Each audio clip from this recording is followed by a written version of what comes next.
Don, you heard I was honest. I gave real feelings. I admitted it's a really big deal for me. Right, and I said that's how big a deal it is. But not bigger. All right, so I've got a big deal for you, Peter. This kind of like runs right in the face of what Donnie said yesterday. This according to the SNY Jet account. Aaron Rodgers said today that this season has not changed his opinion on playing in 2025 and that he still thinks he wants to play next year. Not really. Not for the negative. No, not really. How do you still want to play in 2025? I think so, yeah.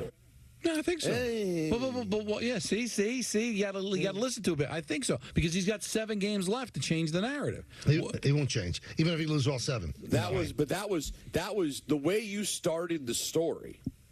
Felt way different, Don, than what we heard at the way end of it. That, to me, the story would have been if he goes, oh, of course, what? Absolutely not. Nothing. That was sort of like, well, he also wanted to say that I was wrong for what I said yesterday. I think the way that cut ended, Peter, confirms that these last 7 games will determine it. And that's why he's not going to give up, because he's got 7 games to change it. They're still alive. He could still play well and completely change the narrative. Let's make a $20 bet that he will play no matter what happens. Oh, no. Let's make a bet. Absolutely, 20. Make it 200. No, let's make it 20. Make it 3,000. No, I don't want it to affect our friendship. $20. Well, it's a nice number. You get yourself a sandwich. It's amazing. A chicken parmesan sandwich where I live at this great place, $20. Chicken Parm Hero. It's like the Don Pepe over at Penn Station. Oh, I told you, I got the roast beef on a buttered hero and a bag of chips. Peter, how much? Wait, say it again. What was the meal? A roast beef on a buttered hero. Yeah. And a bag of chips. No beverage. Well, now it's obviously got to be high because we're $23. No, it was 1601. But don't you think that's outrageous, even for the city? A sandwich and chips for lunch. Don, what you're saying is 100% correct because in our brain, if you didn't do any drink or anything, we're thinking a sandwich and a drink should be like $10. That's where we're still in that. But yeah, I'm there. And the wrong sandwich could be 25. It's crazy. Or the right one. 1-800-919-3776. We've gone all over the map today. Why not? And when we get back, I'll ask Peter if he's ever seen his dad cry, and I'll tell you whether I've seen my dad cry. Don't answer. About what? Your dad did not cry. He made other people cry. Well, that might be true, but we'll both have an answer for you. But first, Peter, he does know one thing. Yeah. He's got to tell us about Amazon. That's right, guys.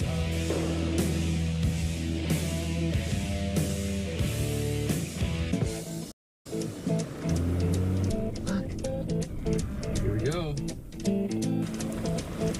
They're following us. This is awesome.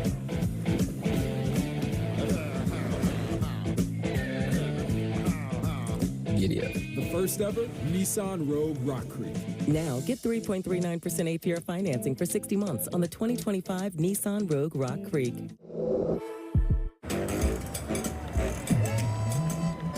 It's big, it's back, and it's only $6. Get the big box y'all love today. And this holiday season, you can order a Cajun-style turkey at your local Popeyes. Love that chicken from Popeyes. Amazon Black Friday week starts November 21st. Woo! Woo! With new deals added every day. Woo! Shop Black Friday deals on Amazon. At City Harvest, we believe no New Yorker has to go hungry. With your help, we're on the road 365 days a year, rescuing over 77 million pounds of nutritious food and delivering it free to millions of New Yorkers, transforming surplus food into sustenance, sustainability, and smiles, rallying thousands of New Yorkers to power a network of nourishment across our city. One day, one meal, and one New Yorker at a time. That's how we feed good. Donate at cityharvest.org.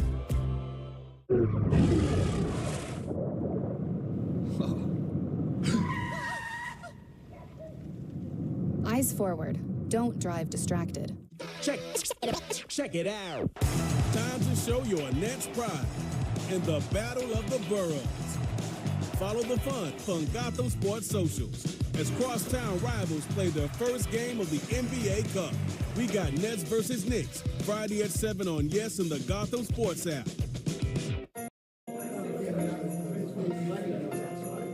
The holidays for me represent another year to celebrate with my family. I'm thankful for the Prostate Cancer Foundation, for my family, for my doctors. This holiday season, put talking with your doctor about prostate screening at the top of your list. Want more info? The Prostate Cancer Foundation is a trusted resource and community. Go to pcf.org to learn more today. Remember, it's your life. Recently, Congress set an annual limit on Part D out-of-pocket costs to help Medicare beneficiaries better afford their medications. In 2025, that annual limit will be $2,000. Another new benefit, called the Medicare Prescription Payment Plan, helps beneficiaries spread their out-of-pocket costs into monthly installments with no interest or fees. To sign up, you must contact your Part D insurance plan at least 24 hours before you pick up your prescription. This is important because you can't sign up at the pharmacy counter. To learn more, visit www.loweroutofpocketcosts.org. The Health Plus Film Guy isn't the best person to talk to your kid about vaping. Got a few minutes? You are. Talk to your child about vaping today.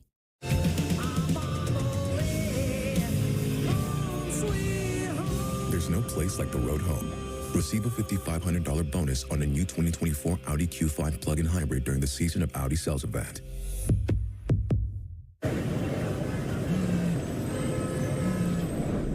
Hi, Eric. Hi, Mel. Is now good for a quick catch-up on your plan? Yes, now's great. Has anything changed since we last spoke? You know what? Yes, I'm thinking more long-term. Great. We'll make that change to your plan and adjust as needed. This helps a lot. Bye, Mel. Bye. Make sense of your money with Citizens.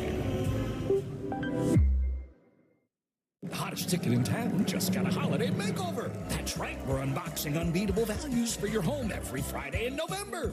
We're talking beautiful bedroom sets, dining sets in multiple heights and shapes, best-selling mattresses, feature-packed power sofas, pop-up sleeper sofas for hundreds less than other national retailers, decor and more, all at wow-worthy prices. I think we sufficiently wowed him. So check back every Friday for a new unboxing, because every day is like Black Friday when you dare to compare at Bob's. Untuck It makes every guy look better. From tall to short, from big to slim. From our iconic button-downs for all shapes and sizes to a whole lot more. Try us today. Untuck It. We just make guys look better. Oh, and we make great styles for her, too.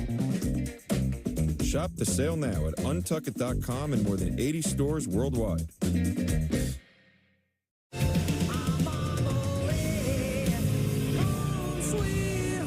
There's no place like the road home.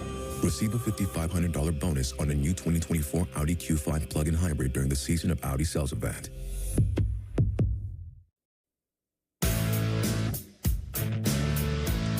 My Chemical Romance with special guest Death Cab for Cutie are coming to MetLife Stadium on Saturday, August 9th, 2025. ESPN New York has your chance to score tickets on the ESPN New York app. Just scroll down the contest and submit your entry. Brought to you by Live Nation. Tickets go on sale this Friday at 10 a.m. at Ticketmaster.com. All right, Peter, have you seen your dad cry? Yes, like just a bit. Like well, not a real. Last Tuesday. Wait a minute. I don't know what you're referring to. Don't answer that, Peter. Don't answer that. There's a good drop that would sum it up nicely, but it's a tough one to read. So when we govern Democrats for the people. There you go. Attaboy. Attaboy. That's Anthony stepping in. I know it. So when we had to, actually we didn't put him down. He basically just died in front of us when our cat Murray died. That was because when he put down Herbie, I was not there. He took him to the vet. I wasn't there. So when Murray, I saw him cry. I remember hearing my dad sort of cry, and then I walked over towards the room, and I remember this is so weird. Not weird. It's kind of old school. And my mom got up and closed the door, as to not really see. Which is kind of interesting. And then when my mom's father passed away, it was very sudden, and I recall my dad crying. All right. Now, Don, I did see my dad cry. Really? Mm-hmm. He was a very tough guy. We lived in a really bad neighborhood. And, our car was a big deal to us. It wasn't a great car, but it was a car. And overnight, it got stolen from the parking space in the building where we lived. And I don't know how he did it, but 2 days later, he got us another car. And it got stolen the next day. Oh.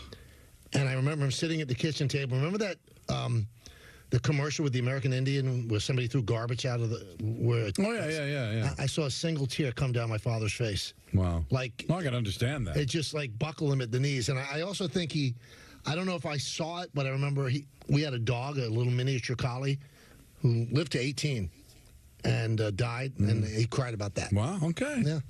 So you don't know. You think you know, but you don't. I've got a take that I've seen play out many times. I've noticed like a lot of my friends when they have little kids and as their pets are aging and they get very nervous about it, as all people who love their pets do, they always say, I'm just worried about the kids. No, you're worried about yourself. No, the take of all takes is the pet loss is so much worse for adults than children. Children just don't understand the finality of it in the same way. Kids, like 2 days later, you're really sad, and then they're going on to the next thing. Adult pet loss is an underrated, absolutely brutal thing. All of our, Michael, that was for both of us a key moment in never seeing our dads cry. Yeah. It's telling. But you know what it is? I'm sure my dad did cry. But he didn't let you felt see it. like I can't show weakness, which is silly now. That certainly isn't an opinion that ages very well. Now you're kind of encouraged to show your emotions in front of your children and show that kind of humanity. But there was I will probably tighten it up, though, Don. I'll be honest. I cry. I'm going to tighten it up a tad. Like of a grand union, I start to cry, and I try not to let my kids see me cry. But does that come from a place of embarrassment, or I don't want to show my kids that I'm weak? Right. Probably that. But crying isn't weak. So I know I'm a Neanderthal. Right. Yeah. But I don't want my kids to see a weakness that, oh, look, Daddy's soft, he's crying. But I think that, but why is that a negative? You know what I mean? Like, I think that could help, like, to show the emotions of it. I'm not obviously at the closing of a grand union, like you said. We all seem to get a little bit more emotional when we get older. But I just think that there was an old school when we grew up that, fathers were supposed to be the strength of the family, and that showed weakness. And I don't think crying is weakness. I think crying is a way of strength, that you're not afraid to show your emotions. But that's not the way. My father was born in 1937, so he grew up during the Korean Vietnam War, and you lived during a time where there was a certain way that you were supposed, I guess, to conduct yourself. It's actually pretty sad when you think about it, not being able to express your emotions to your kids. Well, maybe they didn't feel emotions. Maybe they were devoid of emotions. Well, no, because I told you the story. My dad wanted to thank Harry Carson. He obviously cared about the championship. He didn't get verklempt about it. I'm wondering if it was a different time, whether he would have wept at that first Super Bowl. But maybe if he was brought up in a different time, I think that you were hardened by the older days. I think we're a softer society now. Well, yeah, because my father was like he was soft compared to my grandfather. My father would tell me stories like, forget about it. Mm-hmm. I think my grandfather probably would have hit my dad if he cried.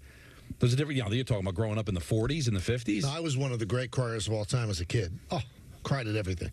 Everything. And to the point that my parents got annoyed at me. Well, if I didn't get something I wanted in a store. Well, yeah, if I cried because I got my finger caught in the car door, they were fine. They were fine. Right. But if I cried because I wasn't allowed to go outside and play, that's when my father would be like, "What's the matter with you?" But what I do. That was Richard from yesterday. Sure. Yeah. I think that's going to live on forever. You know what? I think we have to ask Mike Lupick about crying, because he's a man of a certain age. I bet you he's cried. Oh, without question. You think? And I think he would admit it. I don't know if he'd admit it. No, I think he would. Let's make a bet. I don't think he admits it. Let's... $1. Okay. It's a big money's exchanging hands here. Peter, what's your thought? I think he cries, yeah. But you think he admits it? I think he'll admit it, yeah. All right, we'll see. This is exciting. Don, I know you've got a lot of things to say about Bathfitter. I do.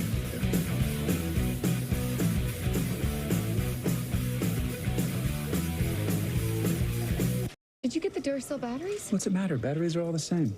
Incorrect. Only Duracell is built different with power boost ingredients inside. Power Boost ingredients are a unique blend of nickel and lithium. No other batteries have them. Power Boost. Dear unbreakable spirit, when the terrain is gnarly, you steady us. When obstacles are ahead, you lift us. When the turf is hostile, you inspire us. Own a legend. Toyota Trucks. Get Black Friday savings all month long. Lease Tacoma for just $289 a month or get 1.99% APR for 72 months on a new Tundra. Find yours at Toyota.com. Toyota. Let's go places. The $6 meal deal is here. It starts with Dunkin's legendary coffee, a toasty, melty bacon, egg, and cheese sandwich, and a crispy, crumbly order of hash browns. It's kind of the biggest deal in breakfast. The $6 meal deal, available now. Do you suffer from knee pain? Ever been diagnosed with osteoarthritis or worried about the risks involved with knee surgery? It hurt all the time, like the nerves were rubbing against each other. I was at the point of either replace my knees because I'm tired of this pain. Get the relief you need without surgery. We're Arthritis Knee Pain Centers, the premier leaders in non-surgical knee pain treatments. Instead of surgically replacing your knees, our state-of-the-art procedures replenish the depleted natural cushioning in your joints with an FDA-approved shock-absorbing gel, without surgery and without downtime. After the first injection, I knew it was going to work. We've successfully treated thousands of patients. Medicare and most private insurance cover this procedure. Full motion, no pain, walking, everything just back normal like it used to be. Locations in Garden City, Smithtown, and Wall, New Jersey. Call 1-800-834-5911 for a no-charge, no-obligation knee pain assessment or go to arthritis-kneepain.com. Yes Network is now streaming on Fubo. Watch the Nets and more of your local teams. Streaming live on all your devices. Plus, over 350 top channels. Start watching at FuboTV.com. If you're an asbestos victim, pay close attention. Billions of dollars are being paid out to people like you. We should know. We're Whites and Luxembourg, the law firm that already won over $9 billion for men and women just like you. That's right, over $9 billion for mesothelioma sufferers and their families. We know you're short of money, and we know you're short of time, so we fight hard. Call Whites and Luxembourg at 917-LAWYERS. That's 917-LAWYERS. Whites and Luxembourg, winning big for the little guy. 'Twas the night before Sprite's when Answer Claus came. Sprite Winter Spice Cranberry was the name of his game, and they heard him exclaim as he peeked out of sight. Merry Sprite to all, and to all a good Sprite. Your attention, please, ladies and gentlemen. You're watching Yes.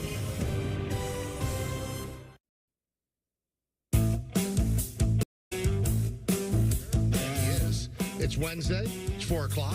That means we talk to the legendary Mike Lupica, and he joins us now. You can read him in the news on MLB.com and all of his great books. Mike, it's Michael, Don, and Peter. How are you today? Good afternoon, gentlemen. How are you today? We're great. You know, we were talking about this before the break, so we'll start off with this.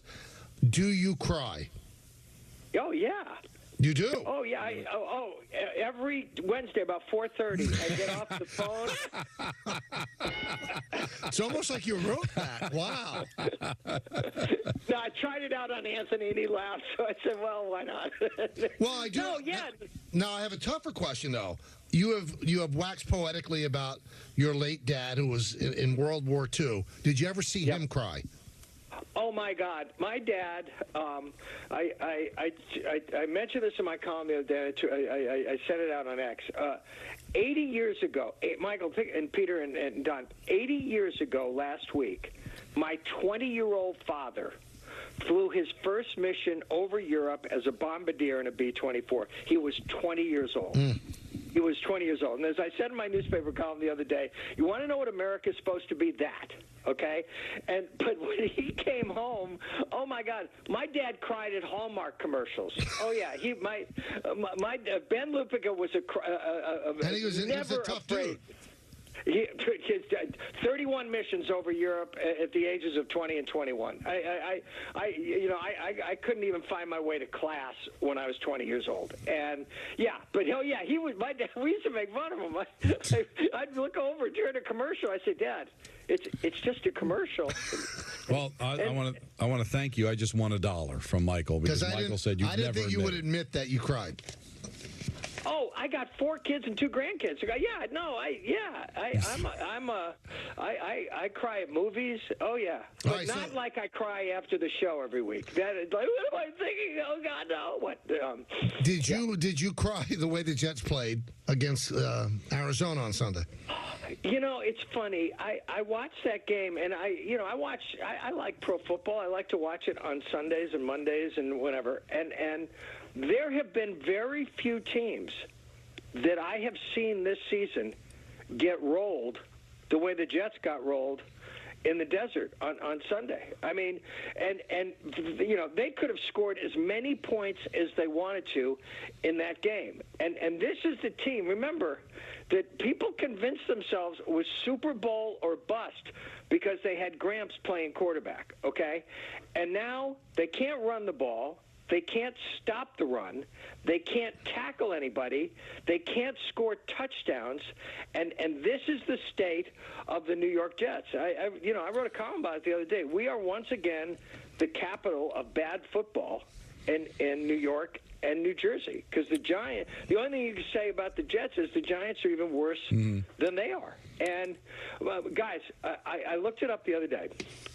When those Giant fans flew that plane over the Meadowlands, 15 years of lousy football, we've had enough. The Giants were in the process of having their 7th losing season in 8 years. These Giants are on the verge of having their 7th losing season in 8 years, and the other team in town hasn't made the playoffs in 100 years. And the thing is we look back at that 2002 season, 9-7-1, win a playoff game, Dable is coach of the year, as what you hang on to like a thread that they've got the right people in place. If this goes sideways and they win 3 games this year, Mike, what does John Mara do? What's the right thing to do? Let them get their quarterback and start fresh, or do you blow the whole thing up? Don, here's what I know, that they honestly believe over there that they are a quarterback away. And I'm just not seeing that. They're wrong. You know, I saw what Shane said the other day about the talent on both sides of the ball and blah, blah, blah, and blah, blah, blah, because that's what it was. It was a lot of blah, blah, blah, and he was defending his turf, okay? But I am not seeing a team that is set up to go back to winning if they find the right quarterback. And by the way, what have they done to make you think that they can find the right quarterback, having now about to have burned 6 years on Daniel Jones? And guess what? The other team in town, they don't have any idea who their quarterback's going to be next year. That's the state of New York football right now. Would you, if you were running the Giants, though, Mike, and you had an opportunity to hire Bill Belichick, would you go that route, or are they too far down to hire a 72-year-old? Oh, I think Bill Belichick is absolutely going to be in play for them. And guess what, guys? We've talked about this before. I'm not I've done this too long to be a firing guy. I used to do that when I was younger. I don't want to fire anybody. I like Brian Dable. I like him as a person. I do. And I've known him since he got here, and I've rooted for him to turn this thing around. But, the fact is Brian hasn't covered himself with glory this year either. And that flea flicker the other day, I know that it's easy to say afterwards, it was 3rd and 2. What are they doing? Where are they going? And they're going where the team is going right now, which is nowhere. I don't know how they can rehabilitate themselves in any meaningful way over the rest of the season. And Peter, I'll let you go in a second, but what you just said about the flea flicker. Everybody points to the flea flicker on why this is a Jones problem, because any other quarterback would have completed the pass. It was the right play call. If they don't know by now he can't do it, then it's the wrong play call. Like, it doesn't matter that it would work with another quarterback. That's your quarterback. And if he can't execute it, you're supposed to know that. He is 6 years into this, and a football guy I know, not from around here. I spoke to the other day, and he said one thing has never changed with Jones. He is still a one-read quarterback, and it is absolutely something that dooms you in this league. You see it time and again. I don't know what he was. I didn't see the post game. Did he say what he was looking at on that play as he watched a wide open receiver on the right side of the field for what would have been a 20-yard game? Yep. Hey, I did not see his. No, it's just all. It's all. I got to do better. It's all the same cliche stuff. But here's the thing, Mike, that I find so frustrating. If you're a fan of the Giants, all the things we just said, there are upsides to Dable and Shane potentially, but you're going to have to make a decision at some point here. And I feel like it's been years of kicking the can down the road with this team. How do you need to get enough? You need to be able to see enough good players on the field where you can judge their coach. And I feel like this is another year where they're not going to have a solid answer at the end. This team and its fans look done after one Sunday. That's a fact. What my sports editor tracks, if you Google certain things, what's trending the most at a particular time around here.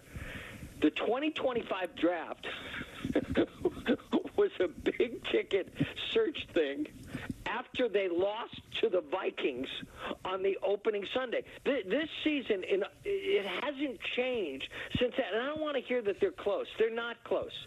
They were close against the Carolina Panthers, but they never go down the field and win the game. And they have become as dreary a product as there is in the league. At least with the Jets, you've got all this Desperate Housewives drama going on. You at least follow them for the drama. There's no reason to follow the Giants. They're not only bad, they're dull. They're unwatchable. And you feel like this has been going on for a long time. Since they last won the Super Bowl, they've had 4 winning seasons. 2 of them were coached by Tom Coughlin, who they already had a hand on his back, heading for the door. One was by Ben McAdoo, which is like some sort of Christmas miracle, and the other one was Brian in 9-7-1.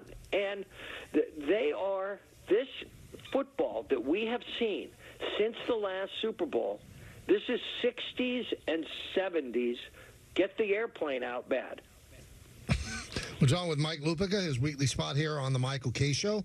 All right, so let's talk all the owners making the pilgrimage to California to meet with Soto. I think it's such a charade, especially on the Yankee side. I mean, he knows everything he has to know about the Yankees. It's, all right, how many zeros you're putting on the check? How do you look at this? I mean, how do you view what's happening? You know, Michael, I've taken a step back, and you know what, Mike, we talked about this over the last month. I was happy for Yankee fans that their team made it back to the World Series after 15 years. I honestly was. I mean, I got a friend named Ray Motha, going to be 90 years old in April, and he's thinking, am I ever going to see them playing the big game ever again? And they did. But I've also taken a step back, and I've looked at Soto, and a friend of mine makes a good point about Soto. He is a generational hitter, but he's not a generational baseball player. Now, maybe he can get better at the other things that he doesn't do very well. I was thinking about this today because I wrote a column about this guy the other day. Say that they were the same age and they're both available, who would be more attractive to you, Mookie Betts or Juan Soto? Well, Betts okay, does because everything. Here's what. Yeah. Here's what I'm saying. Here's what I said about Betts, and this sounds off topic, but it's really not. Okay, Mookie Betts is doing something that no one in he's as unique as Ohtani is, because guys have gone from being middle infielders to outfielders before. Robin Yount did it and ended up in the Hall of Fame.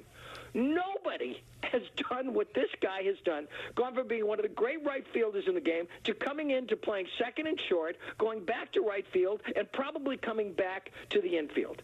He's a 3-time world champion. It's whatever it is, 8-time All-Star, 7-time Silver Slugger Award winner, 6-time Gold Glove Award winner, batting champion, MVP. And I was thinking, he would not, I don't know if he would have gotten the love that Soto has gotten because he was a Yankee, because he was hitting in front of the guy who hit 58 home runs. You're right, Michael. What do they not know about this guy? I don't even know how this works. Do you say, and what does he not know about them? Right, and so I don't like. You know who needs him much worse than either the Mets or the Yankees? The Red Sox do. I don't know if they're serious about this, and I don't know if they're serious players about it. But if you're talking about a team that needs to make a big splash in this offseason for somebody like Soto, it's them, because their fans are way more pissed off than the Yankee fans were that they hadn't been in the World Series for 15 years, and the Red Sox were just there in 2018. Are you hearing through the people that you know that Cohen is going to not be outbid for this guy? I don't know that, Michael. Here's what I know, and I think we've talked about this before. I know that Brian Cashman has thought from the earliest part of this season that Cohen was the boogeyman. Okay, and that's not like this crazy, wild theory. Everybody knows he's got the most money. But when people would talk to him about, are you going to bring him back? And, yeah, we want to, but Cohen. But Cohen. If he wants him, and this is strictly a money play, and again, this is money. In the end, the difference between the best offer, the second offer, and the third offer will be money that won't change a single day of the rest of Juan Soto's life. But if it's strictly a money play and Steve Cohen wants him, then I think that Soto's going to be a Met next year. And if it's strictly a money play and Steve Cohen wants him and doesn't get him, it would be, to me, a seismic loss. Because when you have, I read somewhere, Mike, that Cohen's net worth is more than the next three owners combined. So if it's just become a money thing and you don't get him, then I've got to wonder why. Why not? Why didn't that happen? He's got a lot to offer. Okay, obviously he has New York to offer. And he doesn't have Aaron Judge to offer, but he does have one of the great players in the game in Lindor. I don't know what's going to happen with Pete Alonso. But hitting, behind Lindor won't be such rough work if that's the way it turns out. And if they somehow spend $1 bazillion on him and still can keep Alonso, that's a team that would be set up to go after the Dodgers big time next year. But yeah, I'm fascinated if Cohen puts himself out there and loses. But the guy's lost before. I mean, he lost on Verlander big. He lost on Scherzer big, okay? And what he did that time was an immediate market correction, and all of a sudden he ends up in the Final Four this year. And so I don't know if ego will be a factor in this. And we don't know what Boris is looking for. We don't. I mean, if I were John Henry of the Red Sox, and I'm going to this meeting, you know who I'm bringing with me? David Ortiz. I'm bringing David Ortiz. And if I really want him, I'm going to say, here's $700 million and $1. Structure it any way you want, and here's Ortiz to tell you what it can be like to win World Series in Boston. Yeah, but I wonder, all of a sudden, John Henry has found another religion. I mean, the last 3 years, he doesn't want to spend. Now he's going to spend? He might finally be listening to an extremely ornery fan base, Michael. Mm-hmm. I mean, they feel let down by them. They look at that Netflix documentary about the 2004 Red Sox, and they think about how good they had it, and then they come back and do it again in 2007. Then they come down and do it again in 2013, and then in 2018. They have the best team they've ever had, and what people forget, because they've been such an afterthought lately, and with a pretty great manager, they were 2 wins away from going back to the World Series a few years ago before they stopped hitting and the Astros went crazy. But after you've had the level of success that they've had in this century, the fan base they want more. And now that the Yankees have made it to the World Series, they want more. And now that the Mets were knocking on the door, they want more. So it's good being Juan Soto. I wrote about him last week, and I said, that commercial that Ohtani does, we've got now? He's got now. Juan Soto has now, because it's not just how good you are, it's when you're out there. And not only it's when you're out there, but he's out there. There's no other guy out there right now that you can say, well, if we don't get him, we'll get him. No, there's nobody quite like him. And the fact that he's 26 years old, this has only happened a handful of times in baseball history. Alex Rodriguez, when he was on the market coming out of Seattle, God, I looked it up the other day, he'd had 3 straight 40-home run seasons, moving up on the age of 25 as a shortstop. And then there was Bryce Harper, and then there was Manny Machado. And now here comes Soto, and he has delivered in his walk year every bit as much in his own way as Judge delivered with 62 home runs, after he bet on himself. It is interesting, though, because you bring up the A-Rod part of it. Now, this is before the whole world changed for Alex, but to me, at that age, he was a much better get than Soto because he was a Gold Glove shortstop. Mike, 100%. And again, we filter it now through the prism of him being a juicer. Okay, but at that time, and I think he was actually a little bit younger than all the 26-year-olds when they came out. No, you go back and look at those stats just for those last 3 seasons in Seattle. They give off a beam of light. He was unbelievable. Yeah. You worried about the Knicks at all? No, I'm not. But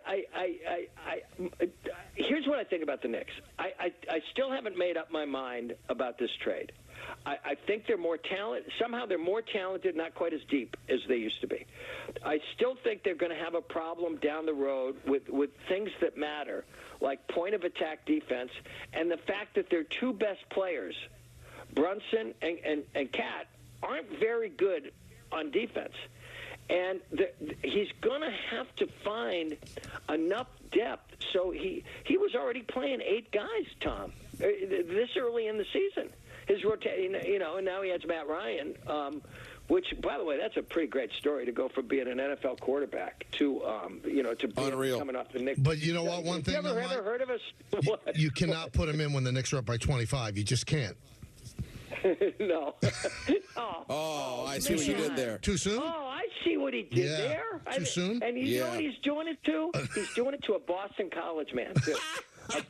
He's doing it to a Boston College man, and I hope that makes you feel like a big, important man. Sure. Well, Mike, I hope you don't cry after this, but we thank you for coming on as always. No, I was only kidding about the crying. A little bit. You cry when you see the check. Oh, yeah. Oh, my God. Here we go. Oh, my God. So he goes with the Boston College dig, and then the fact that he's on a Mike Lupica grant every Wednesday at 4. Yeah. There's no better grant. I love it. All right. Thanks, See you Mike. guys next week. Bye-bye. All right. So I got something here that's a little concerning to me. What's that? So ESPN just announced that they have an MLB opening day doubleheader. Already, huh? It's on Thursday, March 27th. Mm-hmm. The first game is Milwaukee at the Yankees. The second game, Milwaukee at the Yankees at 3. Second game, Tigers at the Dodgers. That's at 7. If that means that Yes doesn't have the game, I'm going to be red hot. It's been 32 years. No. 37 years. I've either written or announced opening day. Really? Yeah. They did not have the Yankees have never played a Sunday night opener? No, I don't think so. That's surprising to me. Oh, boy. But come on, we got to find out. You can make a call. Is it one of those, ESPN's got the whole country, but Yes still covers it? Or is it going to be exclusive? It's that, but if it's exclusive, I might weep. Let's find that out. And let's make a phone call. Is it wrong if I weep? No. I don't believe you will. I don't think you will weep. You don't think I'll weep, or you don't think it's going to happen? No, I don't think you'll weep. I think you'd be annoyed. I think you'd be more likely you'd get angry and make phone calls and complain. Well, phone calls to whom? My psychiatrist? I mean, I can't change anything. I don't have a psychiatrist. Get Hal on the line. You think Hal could change that? Sure. I don't like the feeling. Oh no. Oh boy, I'm just told by somebody in the know. Okay. 100% ESPN exclusive. Oh Oh, boy. Now, How do you, what do you, Peter? No. I'm not even going to. You give Michael That's how it feels. What do you give me the day? So that you can go to keep the streak alive. Oh, I'm going. Why wouldn't... Oh, you mean the day from the show? Yeah. Because you're going to have to. Yeah. Because this station's going to expect you to do a show because you're not working. Yeah. Boy, you really bring up a good point, as you always do. You mean? But hold on. Would you want to go and be there just to be there? I would want to take Charlie. Because that could be fun. That's be fun. You know how it is. These beautiful March 27th openers. You put on your parka and your winter hats, and you go to a good old baseball game like you're supposed to. He seems shocked, Don. He's dumbfounded. You know what? You guys are making light of it, and my heart's hurting right now. I'm sorry you found out this way. But why? Well, I mean, why can't ESPN do it around the country and let Yes have the local footprint? Honestly, there are a lot of bad things going on in the world, but you not getting to continue this streak, this is upsetting. No offense, Michael. I really don't think that ESPN was thinking about you. No, I'm sure they never do. They haven't lately. So, I mean... Oh, look at that. And they gave it the mark your calendar, MLB fans. Like, you're really sticking it to you, Michael. It's almost like they did it on purpose. To me, right. Just to me. Yeah. I take it back. They do care about you. They wanted to cripple you emotionally. Or maybe ESPN will allow me to be part of their broadcast. Oh, my God. Maybe I'll just sideline See, now you're thinking. Yeah. Now you're thinking. Maybe they could have me do the game on radio. I don't know. They have two different games, so they have a multitude of talent they need to use. You know what? That's an even better point, because the main broadcast crew will do one of the games, and maybe that's the Dodgers because they're the defending champs. Maybe they have. See, now we're talking. Yeah. And you could be on the Jabroni one. This could be my London game. Yeah, it'll be like you and Orlovsky and Lewis Riddick calling this game. Orlovsky's going to be on the Yankee opener. Interesting. Yeah, you know what I mean. They call this the Jace game, is what Peter said. The Levy game. You know, by the way, this just in. I'm very excited about this. I can't believe I'm reading this on Twitter, too, guys. I don't know if this says anything, Don. I just been informed Rich Eisen's going to be on the call. This is big. Wow. That's it. Even better, Don. They're actually airing the game at 9:30 on a Sunday morning. Can't wait. Yeah, Brewers Yankees. That smells like 9:30. Oh boy, that's two playoff teams, smart guy. I'm joking because that's our new thing. We can't kill Thursdays. I know it. We can't kill Thursdays anymore. No, you have to kill. Last week and this one coming up tomorrow. It's a beauty. Dead sexy. I think I'm going to pick it too. Really? I'm feeling it, yeah. Go from Ravens, Bengals, now to the Commanders, Eagles? Yeah, I like picking the Thursday game. So when we make fun of a matchup, it smells like 9:30. And this could be a week where Peter gains ground on me or I gain ground on Peter, because I don't think Peter's going to go the route I'm thinking. Yeah, I don't think Peter's going to pick the game. He's not going to all of a sudden go against his Commanders. Right. I'm loving the commies. Loving it. Short week, doesn't matter. I love them. 3-point play. Well, I had to do my daily news picks. I picked the Eagles. Did you? Mm-hmm. Well, because you're a hack and you listen to Danny. You were influenced by Danny from Long Island. That's sad. Wow. Danny's on hold. No, well, actually, you picked it. Just said. You picked it straight, though, right? It's not points. Yeah. All right. I so disagree. We have a biggie and then live from Dallas coming up in just a moment. The Hess toy truck is back and better than ever.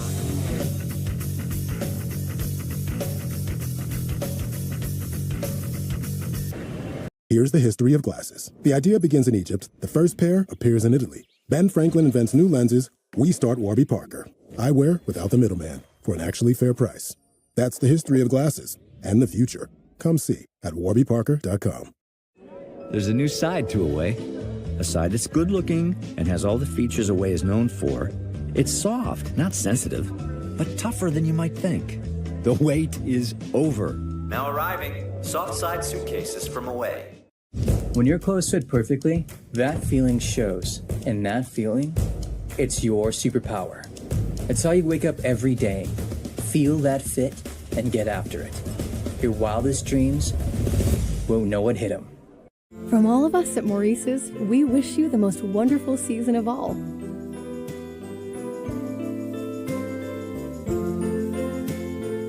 Weekly style drops and amazing gifts in stores and at Maurices.com. With Harry's, you get a smooth shave at a great price because you get all of this for as low as $2 per refill, half of what the other guys charge.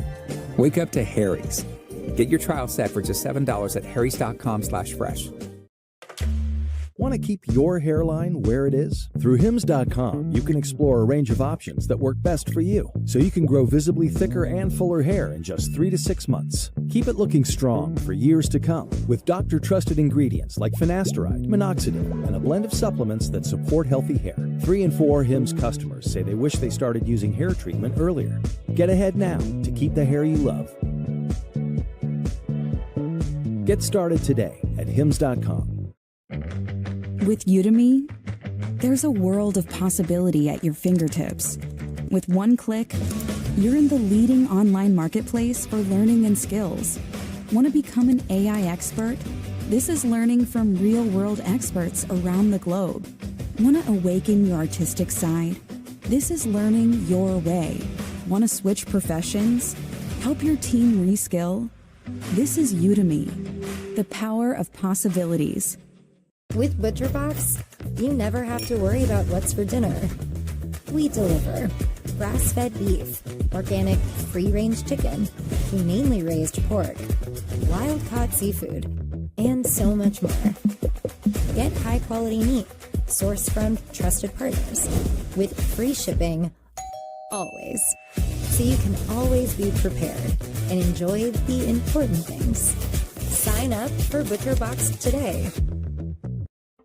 Switch to Square and join over 4 million businesses worldwide. Scheduling is easy with Square Appointments. Clients can book online 24/7. Take payments at your station or the front desk to offer seamless checkouts. Keep track of commissions and split tips with just a few clicks. Gain time and peace of mind with beauty tools that bring everything together. Switch to Square today at square.com. People often ask me, when's the best time to start investing for my future? And I always say, there's no time like now. If you had started with $5 a day 10 years ago at a hypothetical 8% return, you could have over $25,000 now. Invest those $5 now. Acorns, grow your oak now. We just signed the lease on our 3rd shop. I guess we're a chain now, right? We've worked so hard to get here. My assistant went to CustomInk.com to get our new uniforms and merch with all the location names. Our custom gear helps him get our brand out into the community. He takes care of all of our Custom Ink orders. He was able to find great products, upload the new art, and have boxes sent directly to each of the shops. Custom Ink makes it so easy. Get started today at CustomInk.com.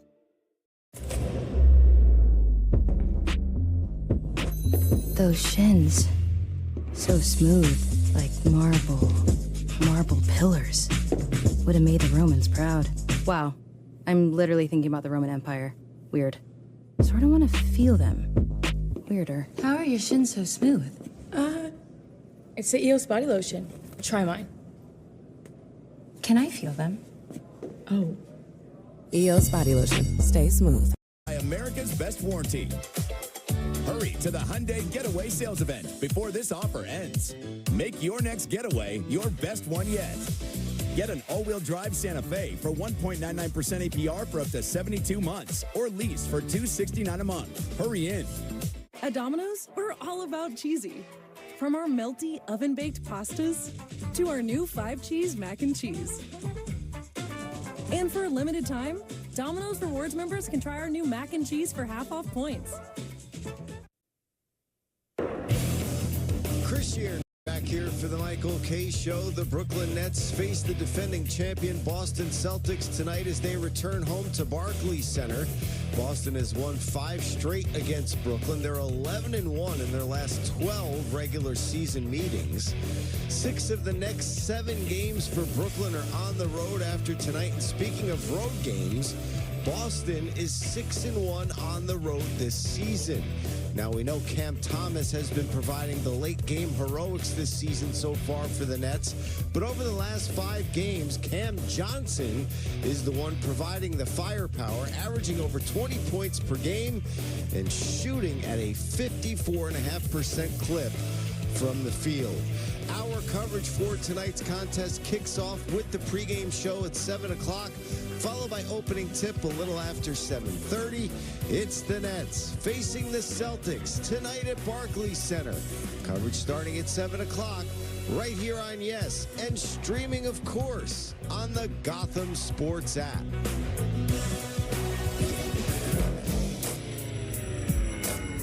Welcome to ENN. On TV.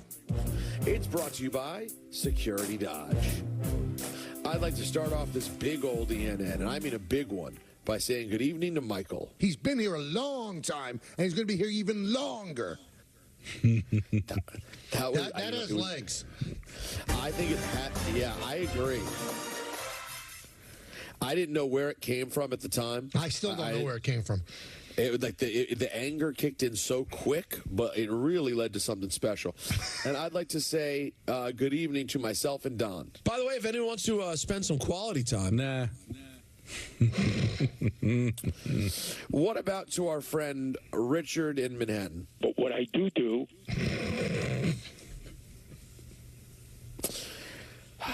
But what I do... That's true. It's true. New York Knicks, you know, Don, you know there's nothing in sports quite like the in-season tournament, all right? It's the NBA Cup. Get it right. Yeah, come on. Play along. Last year was the in-season tournament. Now it's the NBA Cup, brought to you by Emirates. Really? Emirates got involved, huh? Oh, it's all over the courts. Because your average fan is really interested in what the schedule is for Emirates flights. No, that's a casual fan who's who's taking a trip to Dubai over the weekend. You know, a little Emirates first class, drop 20 G's. Right, for somebody that wants to be able to have a living room and shower on their flight. Well, hold on, don't say it like it's a bad thing. It's something everyone would want. Well, right, it's not but possible. Not that basically, you know, a 0.25% of the fan base can afford. I made a really big mistake today, Michael. God, do you hear that gulp? No. No one. No, I can't believe. Anthony, did you hear it? No, we heard that.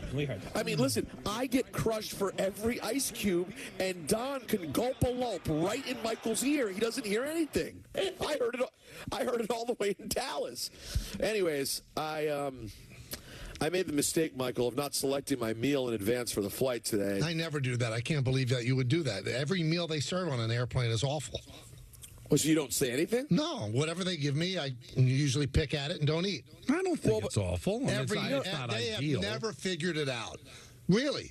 Just like, you know what? If you really want to make airline food work, have like 20, 30 pies of Domino's. People will love it.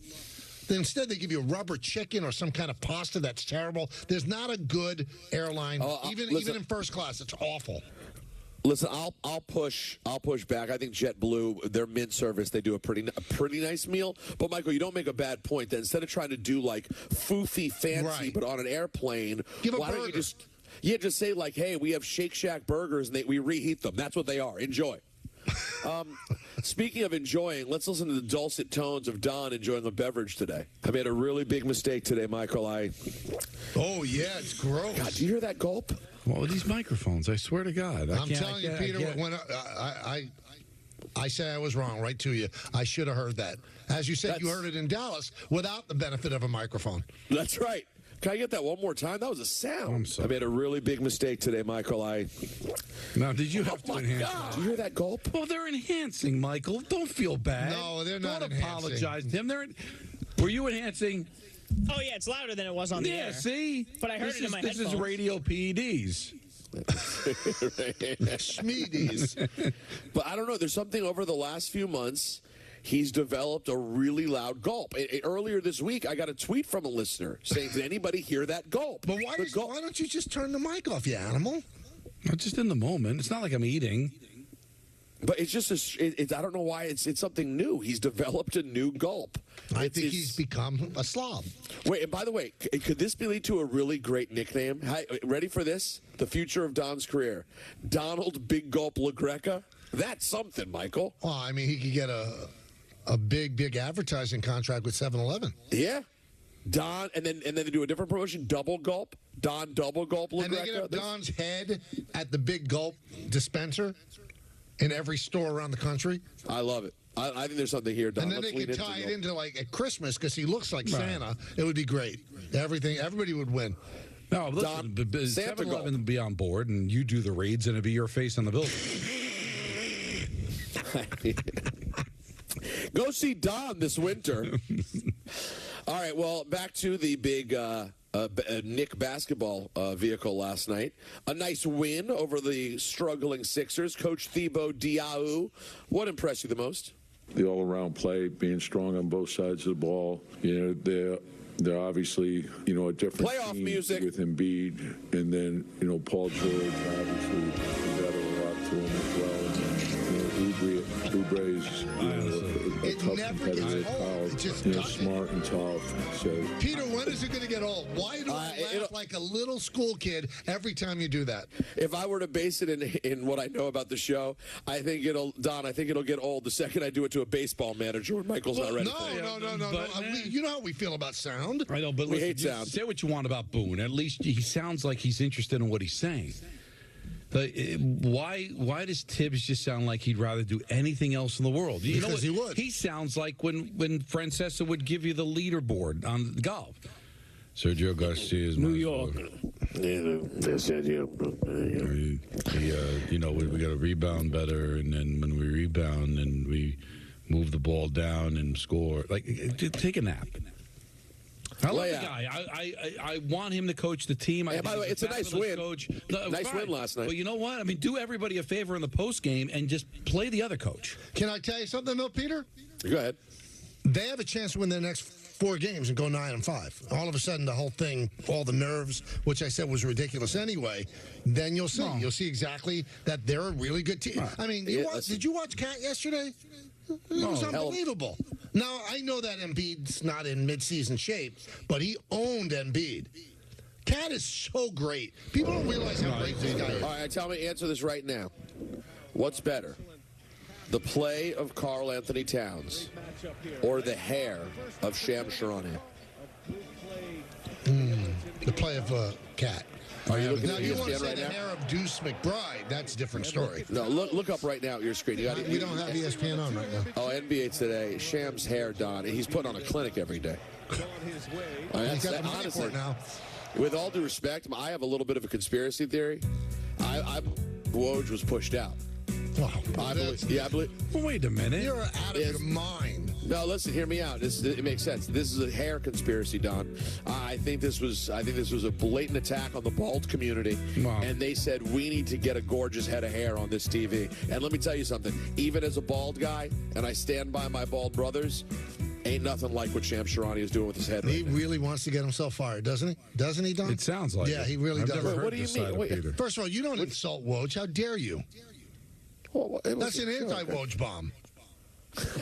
Well, what are you talking about? Woj went on to do a thing that he dreamed of doing. But you said he got pushed out. Well, I said it was for a hair decision. You thought that was... Do you think now someone's going to call... Rosenberg's in New York saying, hey, Woj was fired for being bald. You think that's... I know we live in a sensitive world. Don almost got fired for something he didn't say because they thought it was him. Right. Well, what was that again? Joe, who was the actress from The Core and $1 Million Baby? Oh, yeah. She won 2 Oscars. Yeah. You know what I'm talking about? Yeah.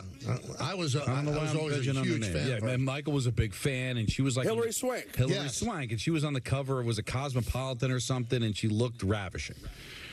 And Peter, Joey had some comments, a very...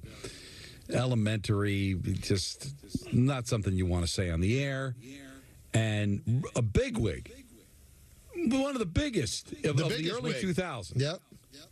Talking about hair again. Okay. Right? What? George Bodenheimer. Yeah. Called up my boss, Mike Thompson, and said, I want that guy fired. And Mike Thompson said, what did he say? And he said it, but he went back and listened. Oh, I'm sorry, it wasn't Don. It said it.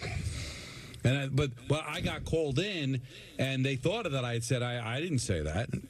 And like, well, who said it? I'm like, well, you've got the tape. Go listen to it. Because Don wouldn't throw his friend under the bus, like Rogers threw Mike Williams. But it was going to be one of the 3 of us.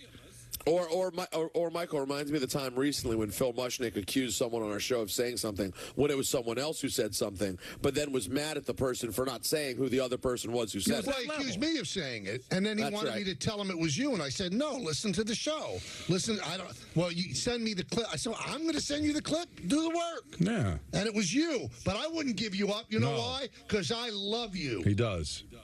But the good news is then Joey wasn't let go.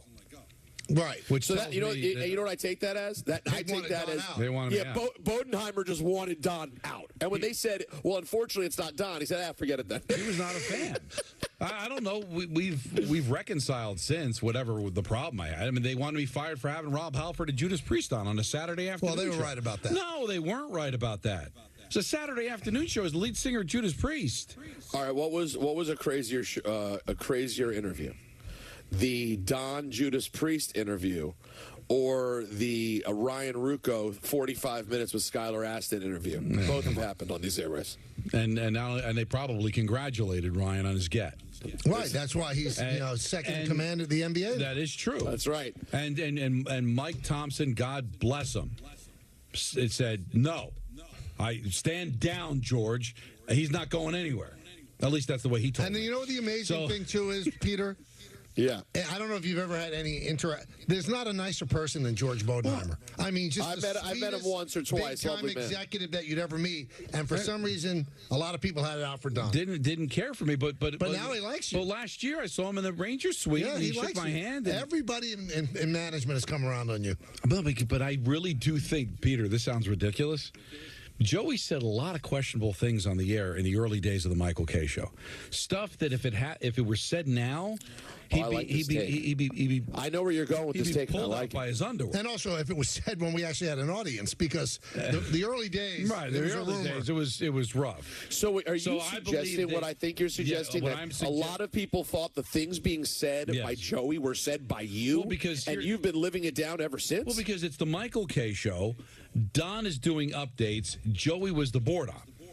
So if you don't recognize the voice, well, that wasn't Michael. Why in God's name would the board op speak? It must be the guy that does updates that jumped in. Right? The yo-yo. The yo-yo. But they didn't know Joey. They didn't know that Joey was very comfortable on the mic. Nobody really knows Joey. Joey, listen, I love Joey. We had a weird situation when we first started the radio station where we actually had a studio in which the board op was in the same room as the hosts, right across from us. And that made the interaction really easy. Then we moved to another studio where Joey had to be in another room like every other radio station on the planet, and he threw a conniption fit. Yeah, he didn't like it. Couldn't do the job. Didn't understand how he could possibly do the job. But he was able to overcome, and he did it. All right. Listen, we've been going down memory lane. Before I'm sorry. We get, no, we have. I've been a ball. It's me, I'm doing it with you. But let me just hit a couple of basketball notes on the way out. Why don't you do that? Yeah, well, number one, we got to send love out to Pop. It's been now reported the San Antonio Spurs have let everybody know. It was known that there was a medical emergency going on with Pop, not specifically what. Now we know that he suffered a stroke on November 2nd. He is recovering. There's no timeline for Pop's return, but we certainly send our well wishes out to maybe the greatest to ever do it, Greg Popovich. Now, speaking of all-time great coaches, Eric Spoelstra blamed himself for a massive mistake last night. He pulled a Weber for the Miami Heat, calling a timeout that the Heat didn't have. Let's hear from Spoelstra on what happened. That's on me. I feel horrible about it. There's really no excuse for that. I'm 17 years in. When we had talked about it in the huddle, I knew that we didn't have anything. I just got emotional and reactive on that, and I just made a horrendous mistake there at the end. It's a shame, because we really fought back. We had some great defensive possessions, hustle possessions, those 50-50 balls, and then Tyler was just sensational. You don't want it to come down to a mental error like that. And lastly, in the NBA, guys, we had the big return. Clay was back in the Bay to play against his former team, the Golden State Warriors, and Clay netted one of his best games of the year, 22 points. They came up short. Let's hear from Coach Steve Kerr on Clay's welcome. I was a little misty-eyed for sure. That was really cool. An amazing moment. Our crowd was great. Clay was great. You could see how much he enjoyed it. Beautiful scene. And Clay Thompson on the return to the Bay. I actually didn't really think much of it because I wanted to go in here with an open mind. It was a really cool experience. I appreciate the fans very much. The captain's hat ended up being a great touch because I'm such a passionate boater. I saw a lot of familiar faces in the crowd. That was a warm-hearted feeling, so gratitude towards myself, something I will never take for granted. Very awesome. Nice. He appreciated it. And that'll do it for ENN, brought to you by Security Dodge. Shop 24/7 at securitydodge.com during their Black Friday sales event. Real quick, we were talking about the health of coaches. I reached out to Mike Westhoff. If you've heard the news, he had a health-related issue step down in Denver with the Broncos. But I spoke to him. He says he's perfectly fine. He had a little bit of an episode. And considering where he is, he decided, you know what, maybe it's best to kind of just, this is maybe a wake-up call to kind of step away. But he is fine. It was no big deal. It just, at this particular time, he just wanted to walk away. But anybody that's concerned about his health, don't be. He says he's fine. Perfect health.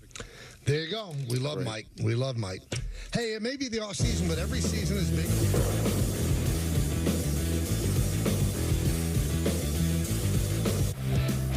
With ButcherBox, you never have to worry about what's for dinner.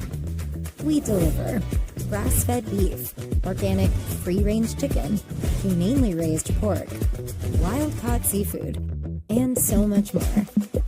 Get high-quality meat sourced from trusted partners with free shipping always, so you can always be prepared and enjoy the important things. Sign up for ButcherBox today. Switch to Square and join over 4 million businesses worldwide. Switch to fast setup and even faster checkouts. Switch to making every sale the way you want and the way they want, too. Switch to one system connecting every tool to every task, even as your business grows. Gain time and peace of mind with tools that bring everything together. Switch to Square today. Visit square.com to get started. I wanted to improve my credit score as quickly as possible. Borrowing from Upstart was incredibly simple. The interest rates were incredibly attractive. Going through the process took just a couple of minutes. The approval process was basically instantaneous, and I got the money within a few days. Paying off those credit cards meant a lot. It felt empowering to have control over my own credit destiny. There couldn't be a simpler process for paying off your credit cards.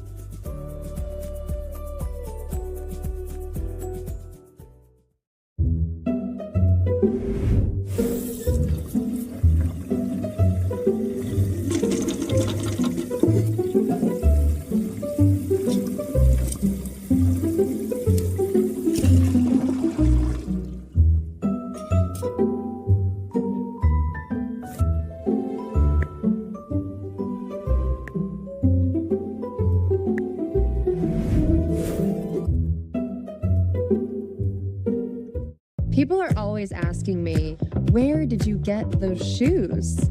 Like sneakers perfect for holiday shopping and bringing all kinds of joy to your world. Or cozy booties that pair well with hot chocolate and holiday movie binges. And of course, the perfect party shoes for every event on your calendar this season. Find gifts for your girls or just for you in my collection at DSW. Elevate your everyday energy with the delicious taste of Spark. With classic flavors like strawberry and mandarin orange to bold fruit fusions like cranberry peach orange and fruit punch, you'll never have flavor fatigue. Powered by B vitamins and 120 milligrams of caffeine, Spark is energy you can feel good about. It's a convenient and sugar-free way to get all the benefits you're looking for in an energy supplement. Use code FLAVOR to get a free sample pack with your first order of Spark, and try all the best flavors to find your favorite.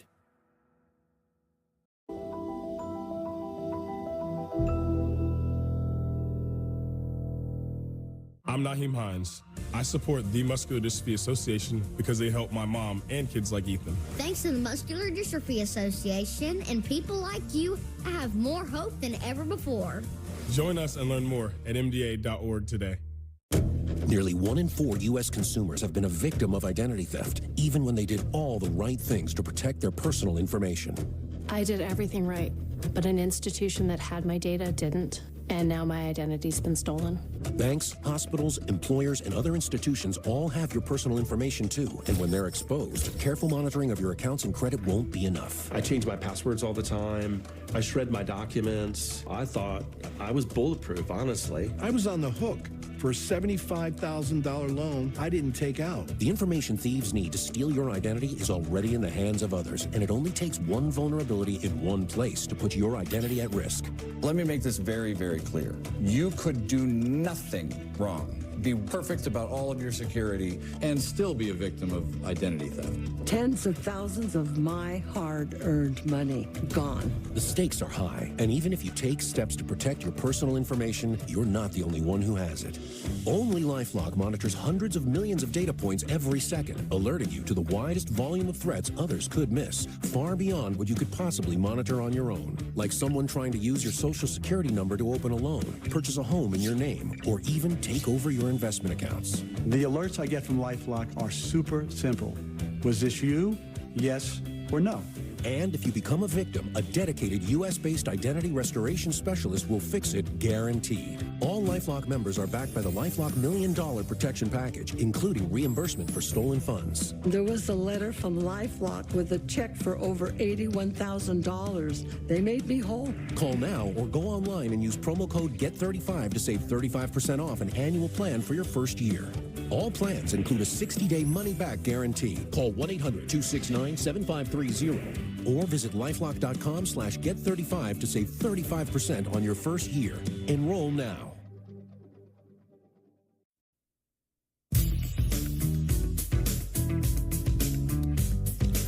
Well, listen up, soccer fans. The Audi 2024 MLS Cup playoffs are in full swing, and it's a battle for New York. Your New York City FC take on the New York Red Bulls in the Eastern Conference semifinals Saturday, November 23rd. That's at 5:30 p.m. at Citi Field. Enter for your chance to win tickets at ESPNNewYork.com and on the ESPN New York app. Find the contest tab and submit your entry, all thanks to New York City FC. Get your tickets now at Ticketmaster.com/NYCFC. All right, Don. The Jets beat the Rangers yesterday, so it looked more lopsided than it was. Empty net goal, so 6-3, but it was about 4-3, 5-3, you know, whatever the case may be. But everything I'm reading is that there's real concern about Zibanejad, that he just doesn't look good, and he still has so many years left on his contract that he looks so bad that there's talk about you've got to sit him down. What are they going to do? No, I don't know what they're going to do. I mean, you can't, like, sitting him down. Again, you're not punishing a player for not performing. You usually sit somebody if they're not giving effort. I mean, he's still Mika Zibanejad. He's making $8.5 million a year. He's under contract for the next 4 years. I'm not sure that putting Johnny Brodzinski at center for Mika Zibanejad is necessarily making the team better. But I'm just looking more long term. He's got 2 goals, including an empty netter. So he's beaten a goaltender once so far through the first 14 games. He's got 9 points. Most of it has come on the power play, although the power play hasn't been great. He was Lafreniere ended up scoring a goal. So there's things. They've broken him and Kreider up. They're trying to do everything they can to kind of get him going. It's just not happening.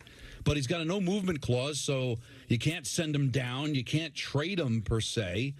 It's a real dilemma. I mean, like I said, you got 4 more years of this, Michael, and this team needs to win the Stanley Cup now. They got 2 more years of Peter Laviolette. Their window is starting to close. They're 9-4-1, and I'm not sure they're as good as their record indicates. I disagree with Bill Parcells. You are where your record says you are? I don't think so. I mean, they had a measuring stick game against Florida at the Garden, got beat 3-1. Measuring stick last night against Winnipeg, got beat 6-3. And I agree with you. It was a 1-goal game in the third.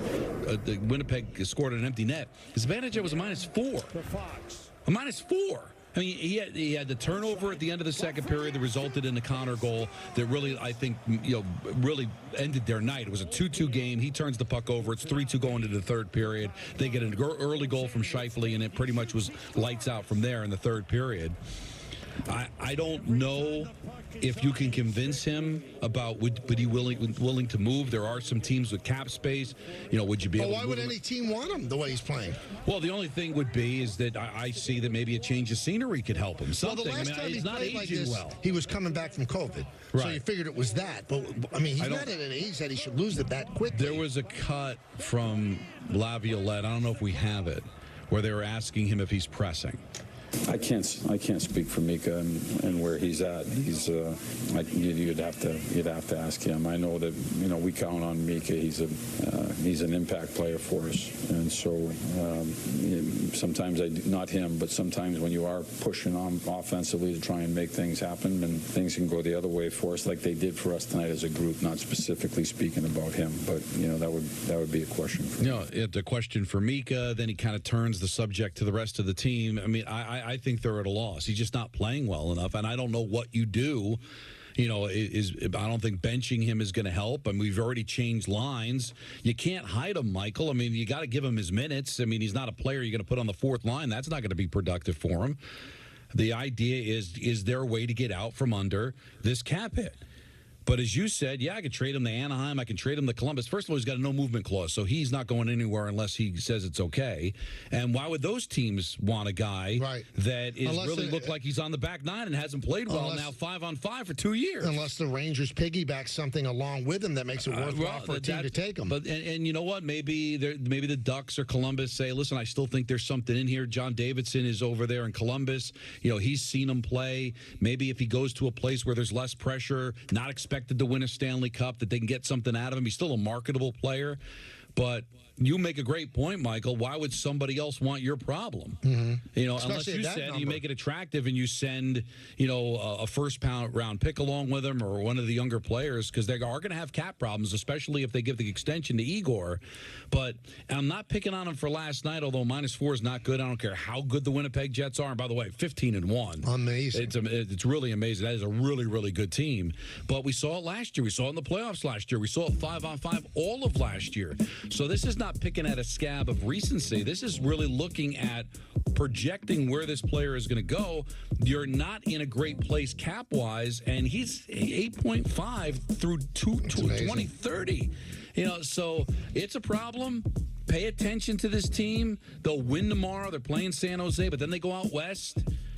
Sometimes that's a good thing, but just keep an eye on them. They're a playoff team, but this is supposed to be a cup team. And like I said, played Florida in your building, lost. Played Winnipeg in your building, lost. Played Washington in Washington, lost. So they'll beat the Islanders. They'll beat the Sharks. They beat the Detroit Red Wings 3 times. They'll beat the Anaheim Ducks. They'll get the points that they need to go to the playoffs. But that's not what this is about. This is about winning the division. This is about getting home ice advantage. This is about competing for a Stanley Cup. Now, I'm not going to freak out. This time last year, Edmonton fired their coach, and they went to the Stanley Cup final. But at least on November 13th, there's an issue with this team, and there's certainly an issue with Mika Zibanejad. And I don't know what they're going to do, but they have to start planning an exit strategy. This is not going to age well. And just hoping that it's going to turn around for him, I'm not feeling that coming at all. Mika has 11 points, but only 3 of those on 5-on-5. We'll come back. We have Dan Orlovsky in the 5 o'clock hour. So stick around with us right here on Yes and 880 ESPN.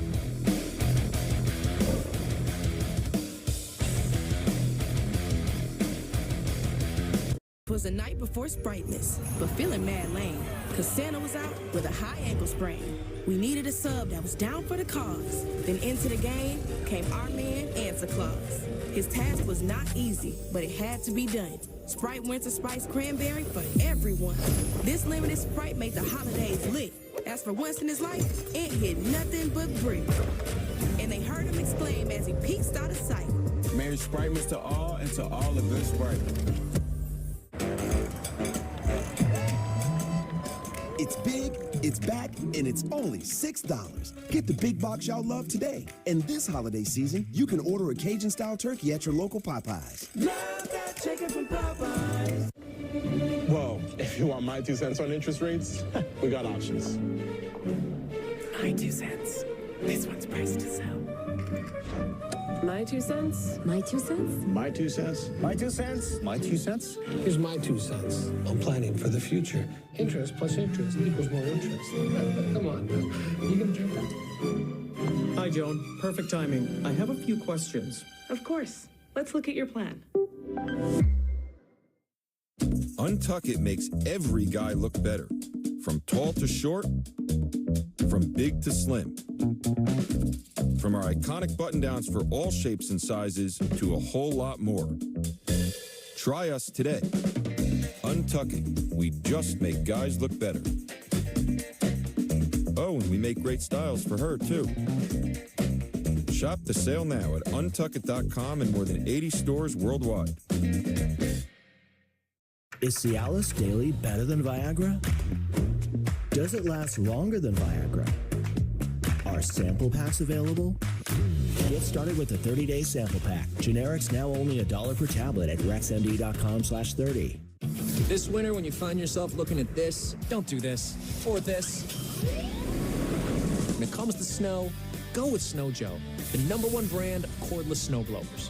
With ultra-powerful Ion Plus lithium-ion technology. Snow Joe's cordless snow shovels and blowers are the lightweight, cordless way to clear walkways, driveways, decks, steps, sidewalks, and yards. So I've been using the Snow Joe products for several years now. I'm very happy and excited with the way that they work. I also have a battery-powered snowblower, which works amazing. This handy grab-and-go snow shovel weighs less than 14 pounds. It clears up to 300 pounds of snow per minute, throws up to 20 feet away with up to 70 minutes of runtime per charge.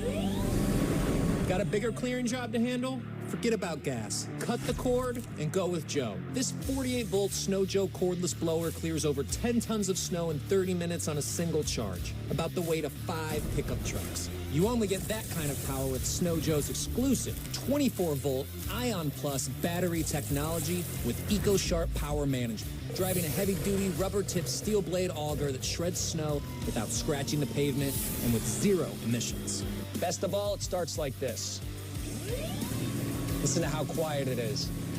After years of shoveling snow with a traditional manual shovel, my search led me to Snow Joe's cordless battery-operated snowblowers. Ended up being one of the absolute best purchases that I have ever made. Both me and my lower back, thank you. Call now to order your Snow Joe today with prices starting at just $199.99. Or go online to snowjoeontv.com and pay as low as $19 a month. Order now and get 2 free gifts, a premium 3-year warranty, plus free shipping. A total savings of over $100. Call 1-800-238-3495 or go online to snowjoeontv.com.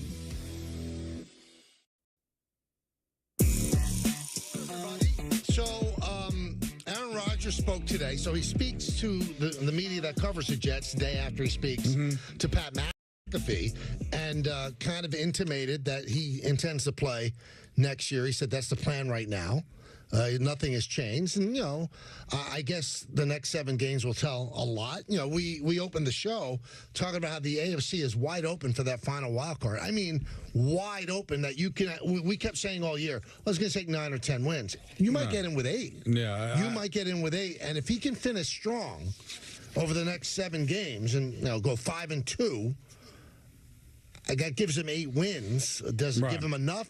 And does it give him enough to say, I want to come back? See, that's the thing. We were talking in the beginning of the show about how much you'd be kicking yourself if you're a Jet fan to see this team maybe get to 8 wins and lose a tiebreaker to Denver and be that close to being a playoff team. For the second straight year, the AFC has come back to you and you not being able to take advantage of it. But the other byproduct of finishing with 8 wins, if the Jets were to do that, that means that most likely Aaron Rodgers finished the season strong, which would encourage him to want to come back next year. And is that something you want? I would think most Jet fans would root for him to do poorly in these last 7 so that he decides to retire so you can move on. No, very interesting about the tanking conversation. Right. Because they keep bringing it up in the morning about me. Like, was Don happy that the Giants, or was Don upset that the Giants lost in overtime to the Panthers? I've argued with you about tanking. I don't root for my team to lose for a draft pick because I think it's too dicey. It's not guaranteed of anything. But when you have something as clear as day as wanting to get out from Aaron Rodgers or move on from a regime, then I can understand saying, well, you know what? If you want change, you're going to have to see the team bottom out. Right. Like, is there any Jet fan that wants to see Rodgers play well and then come back in 2025? Or are they going to be like, listen, just bottom out, get rid of him so we can move on, get a new coach, get a new general manager, and draft another quarterback, and let's move on. If you're rooting for Aaron Rodgers to be gone, Michael, he's going to come back if they go 5-2. But I will tell you this. It's just a fact. I thought Wischusen brought up a great point yesterday. Him coming back as the bridge to a quarterback that you select in the draft or you acquire, that's a good thing. They could make that work. And he can't be thinking long term that he's going to play till he's 45. Anyway, here's what Rodgers said about has your opinion changed on playing next season? Not really. Not for the negative. No, not really. Do you still want to play in 2025? I think so, yeah. So, I mean, you can make it what you want, Peter. I don't know. What do you make of it? Yeah, I don't think that sounds that promising. I mean, relative to a guy, how excited as he was. I mean, that did not sound like the man I saw running out opening day 2 years ago, like Hulk Hogan with the American flag. But I will push back against something.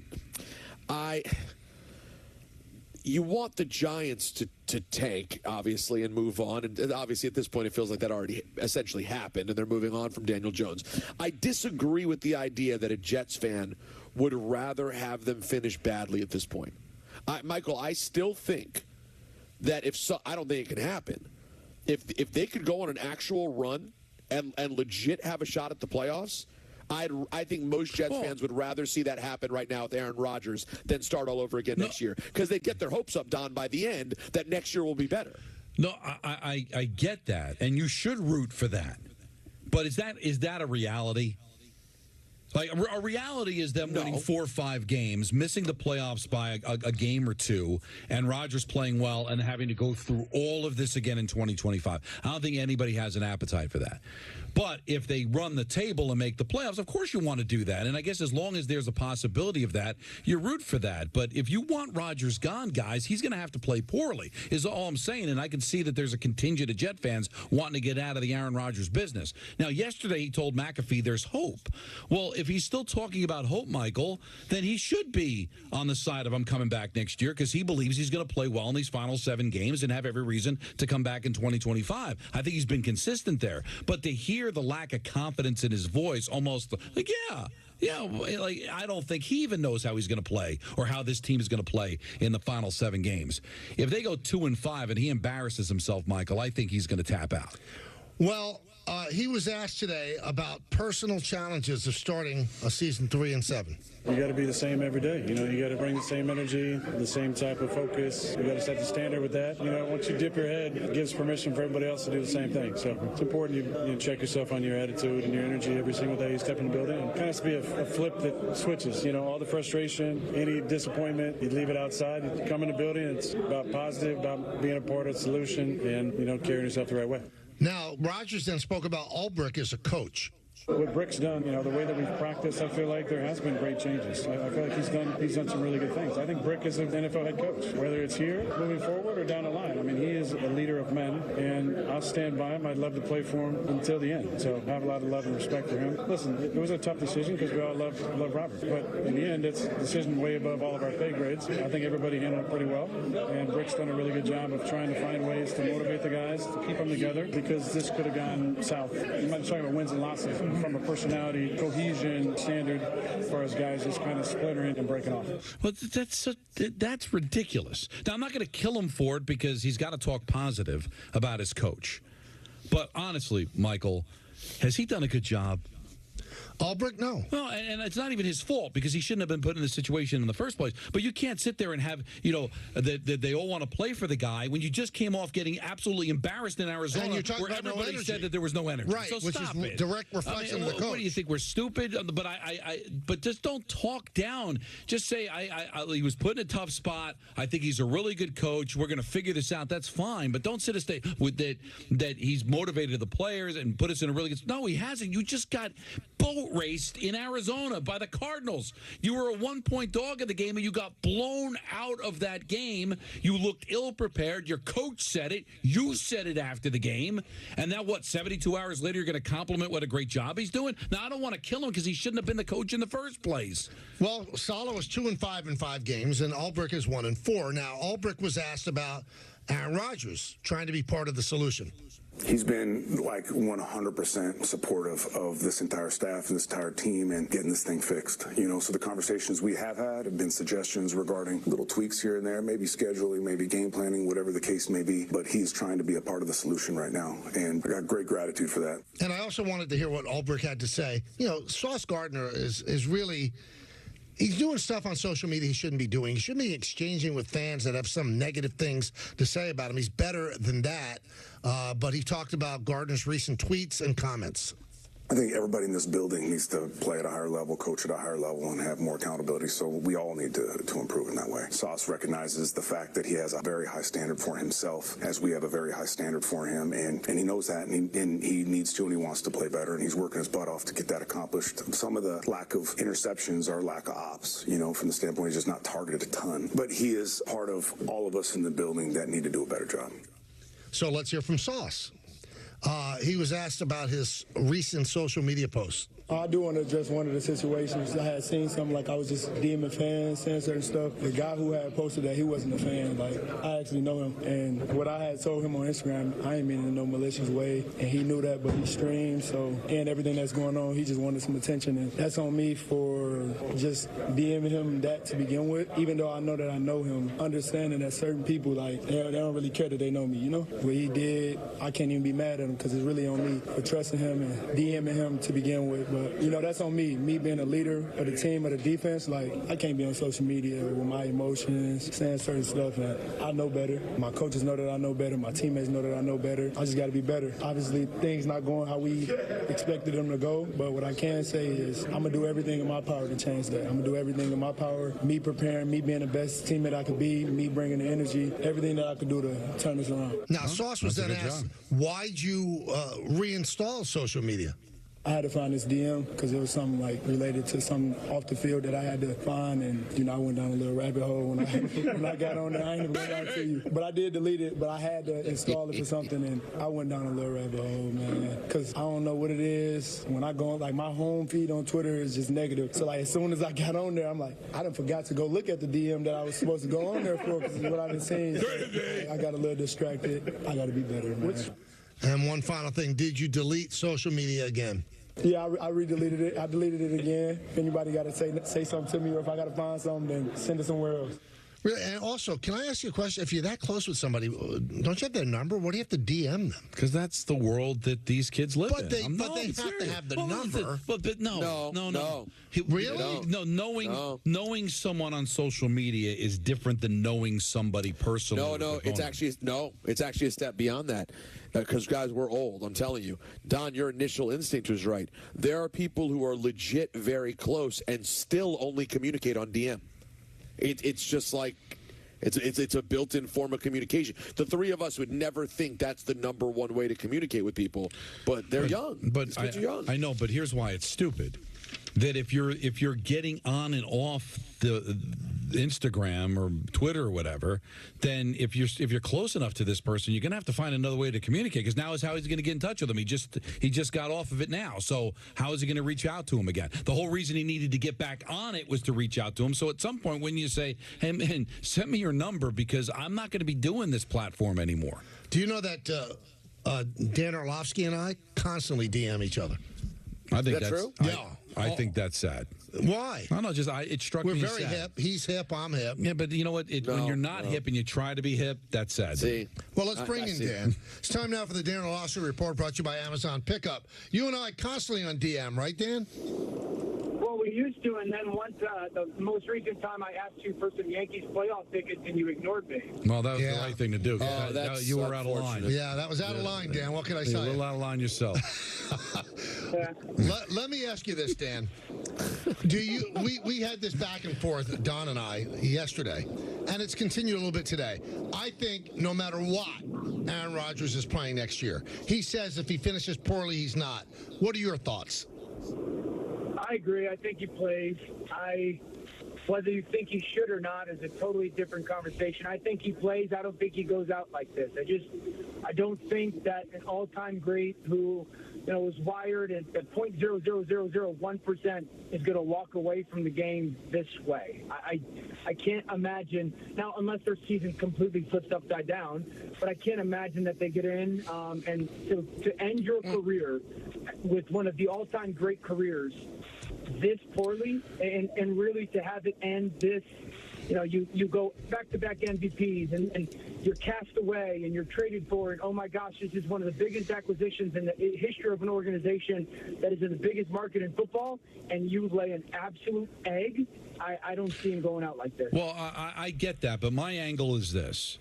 If he plays poorly these last 7 games and he feels like he's done, I don't think he's going to come back and embarrass himself and just for the money. Like Michael said, he's not going to leave $45 million on the table. I think if he believes he's done, he would leave the $45 million. I think he's motivated by proving everybody wrong. I think he's motivated by going out there and getting that last chip at the end of his career. If he doesn't think he can do it, in my opinion, he won't do it just for the money. Yeah. I understand that vantage point. This guy's a sicko, though. Like he'll never think he's not good enough.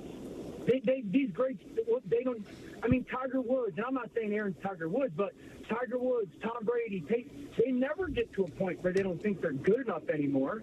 At least, usually it comes afterwards when it becomes so physically obvious that you can't anymore. Aaron, I don't think nothing can happen over the next 7 weeks to get me to think that Aaron will believe I'm not good enough anymore. Do you think, Dan, that we were all seduced by the fact that, well, Tom Brady did it, Aaron Rodgers could do it? Well, Tom Brady is the anomaly, Dan. Maybe Aaron Rodgers can do it because he's going to be 41 in December. Absolutely. I was sitting there going, Tom did it. Tom took care of himself. Aaron's taking pretty good care of himself over the last decade.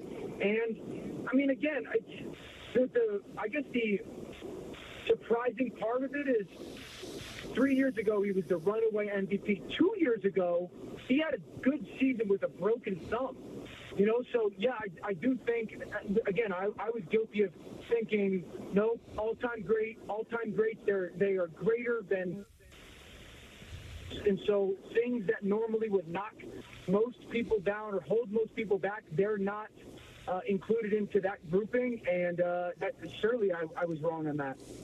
Do you think that this is the way he's playing, his lack of mobility? Is it age, or is it just a natural manifestation of coming back from a really serious Achilles injury?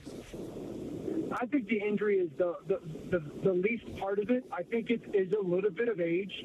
But then I go back to the New England game, and I go, well, that's the same aged guy that did that. Right. I think what happened this year was early on, he took some hits, and the offensive line started to play worse and worse, and he physically got beat up to a point where the physical part of it, with the age, became too much. I don't think it was one or the other. I think both of those things happening kind of simultaneously as what has minimized his movement. And if you watch him in the pocket, he's not nearly what he used to be in the pocket, even as far as 2 years ago, or as short as 2 years ago. I'm curious about this, and I know you study the tape, and you could best answer this. I look at one stat that jumps out at me, Dan. He averages 4.3 yards per pass attempt. And now, you also factor in the Hail Mary, so there's some long ones in there. From what you see on the tape, is he simply reticent to throw the ball deep? Or is it not there? Does he not have enough time? What do you think it is that it's only 4.3 yards per attempt?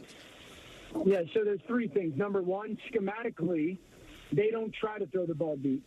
So there's really two ways in football, at any level really, to get explosive plays where you can throw the ball down the field. Number one is you just have a human being that is a freakazoid that you could just throw the ball to down the field. Your Julio Joneses, your Calvin Johnsons, so to speak. They don't have that person, as much as I love Garrett Wilson, and I think the world of the young man. Or play action pass because you're generating explosive plays. You are play faking. You're creating the void in the field with that play fake. You're usually having more people in protection, so the pass rush is less. So those longer developing routes have the time. Well, they don't have that either. Okay, so that's number one part of this. Number two, there is a part where you can see, and this is said with all due respect to Aaron, he doesn't want to get hit. There is a part where you just catch and throw. This was the end of the Tom Brady career as well, where I don't want to take these hits anymore. So how quickly can I get the ball out of my hands? And then I think three is they don't really have somebody that is a dominant person on the perimeter right now. Again, I love Garrett. I think he's on the verge of being a superstar at some point, and I'm not going to shy away from that. But they don't have someone that's just going whooping people on the outside. All right, who's the Giants quarterback against Tampa when they come out of the bye? Drew Lock. Easy decision. Drew Lock. Listen, you got the reason now. You have the financial reason to be like, what are we doing? Do we really want to be ignorant about what this is, what the situation is? There's nothing Daniel Jones can do over the next 7 or 8 weeks to prove anything that hasn't happened over the last 6 seasons, okay? 5 seasons, however long it's been. Go to Drew Lock. You play as well as you can. You may figure out something with him. I don't think you will. You're going to draft a quarterback really early next year, and you're going to start a new time in your franchise. I hope that Joe Shea and Brian Dable are there for it because I'm a fan of both of them. We all know it's a results-based business, but Daniel Jones as a Giant is over, yes. All right, before we let you go, I'm curious. So Richardson is the quarterback for the Colts against the Jets this weekend, so they move away from Flacco. I'm wondering who exactly is in charge in Indy, and is that a move that hurts the Jets because they do have some trouble stopping the run, or does it help them because Richardson doesn't throw as well as Flacco? It's a little bit of both, candidly. I mean, it's going to hurt them in the run game for sure. It could be a benefit in the pass game because you're not going to get the consistency that you would have gotten with Joe. I would also say, there is the element that they can create explosive pass plays with Anthony. So, there's a part where it can hurt you in both. I don't think you're going to get these long, time-consuming drives that are efficient out of Indy, but you can get some big plays over your head with their pass game. Just one thing, Dan, before we let you go, and this is not customary in New York these days. Can I just ask you a question about good football teams for a moment? Do you not like my Commanders off the short week up against Philly tomorrow night? If it was in Washington, I would like the Commanders. It being in Philly, I think I like Philly more. It's Jaden's first short week. Obviously, coming off of a pretty disappointing ending, bummer loss. I expect it to be a great game, but since it's in Philly, I like Philly. Good stuff. You just crushed Peter. Thank you, Dan. Hey, Peter, keep your head up, bud. Thank you, man. Thank you. That was the Dan Orlovsky Report brought to you by Amazon Pickup. Amazon Pickup is a convenient and secure way to collect your Amazon packages from locations near you. We've done a lot of talking today. We've had 2 great guests. Now we want to hear from you. 1-800-919-3776. It's Michael, it's Don, it's Peter, and it's you, of course, right here on Yes and 880 ESPN.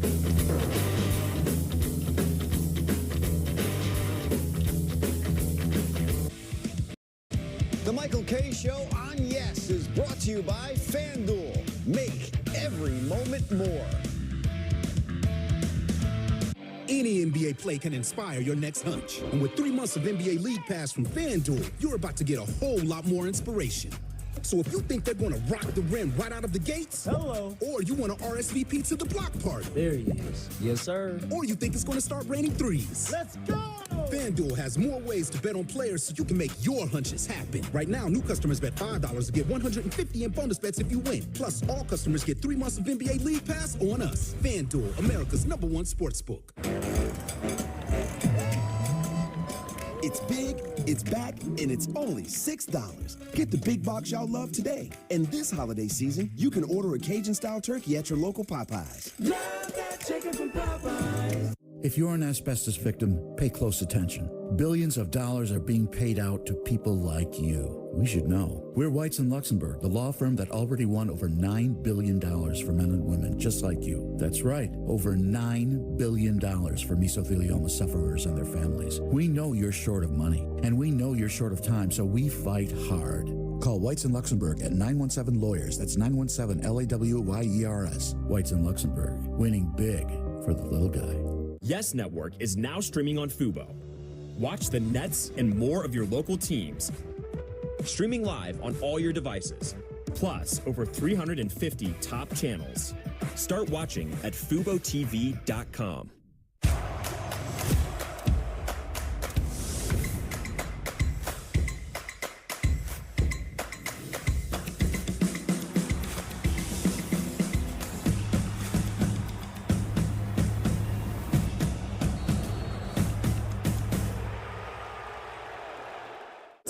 Santa, I hope you are having a good day in the North Pole. Is it cold all the time there? Is that why your cheeks are so rosy?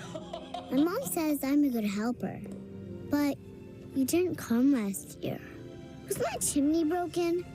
I just really hope this year when I wake up, I'm gonna see that you came to my house too.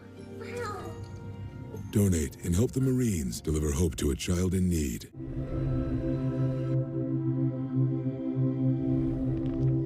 Ethan was shot in the head in his best friend's house with an unsecured gun. The father, the gun owner, he stored his 3 guns and bullets in a shoebox. That has to be the most horrific experience that a human could ever have.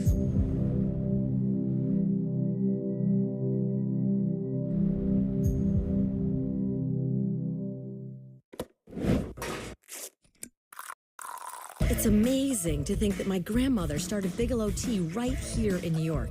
And today, we're still a family company. And you have to remember, tea, that's all we do. So every cup counts. That means never compromising. My family won't let that happen. And our extended family, they give their all every single day. And our community, well, they expect that. I want a cup of Bigelow Tea to be a moment just for you. That's what I hope for. I started having knee pain in my early 50s. I'm Phil Simms, pro football legend and TV analyst. My knee pain would wake me up during the middle of the night. It hurt me every time I played sports, if it was basketball, tennis, and even golf. I quit being active, and it got to a point where I want to be active, and that's why I'm sitting here today. Arthritis Knee Pain Centers uses an image-guided procedure that allows them to place an all-natural cushioning gel directly into the affected joint, restoring mobility and relieving your pain without surgery or downtime. I think what really surprised me is how easy it was and how there was no pain to the treatment. It's covered by Medicare and most private insurance. I have no pain. That's gone away, and I got to tell you, I feel great. I'm back to playing a little tennis. Played pickleball, which I said I would never do. Arthritis Knee Pain Centers, they relieve my pain and change my life. Call Arthritis Knee Pain Centers now and schedule your no-charge, no-obligation knee pain screening. Call 800-823-3160.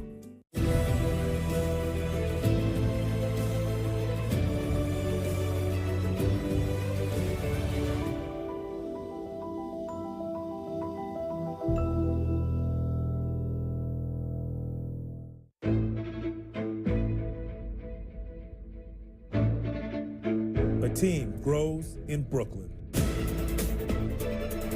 Board by board. Block by block. Play by play. Shot by shot. We got Nets. You coming?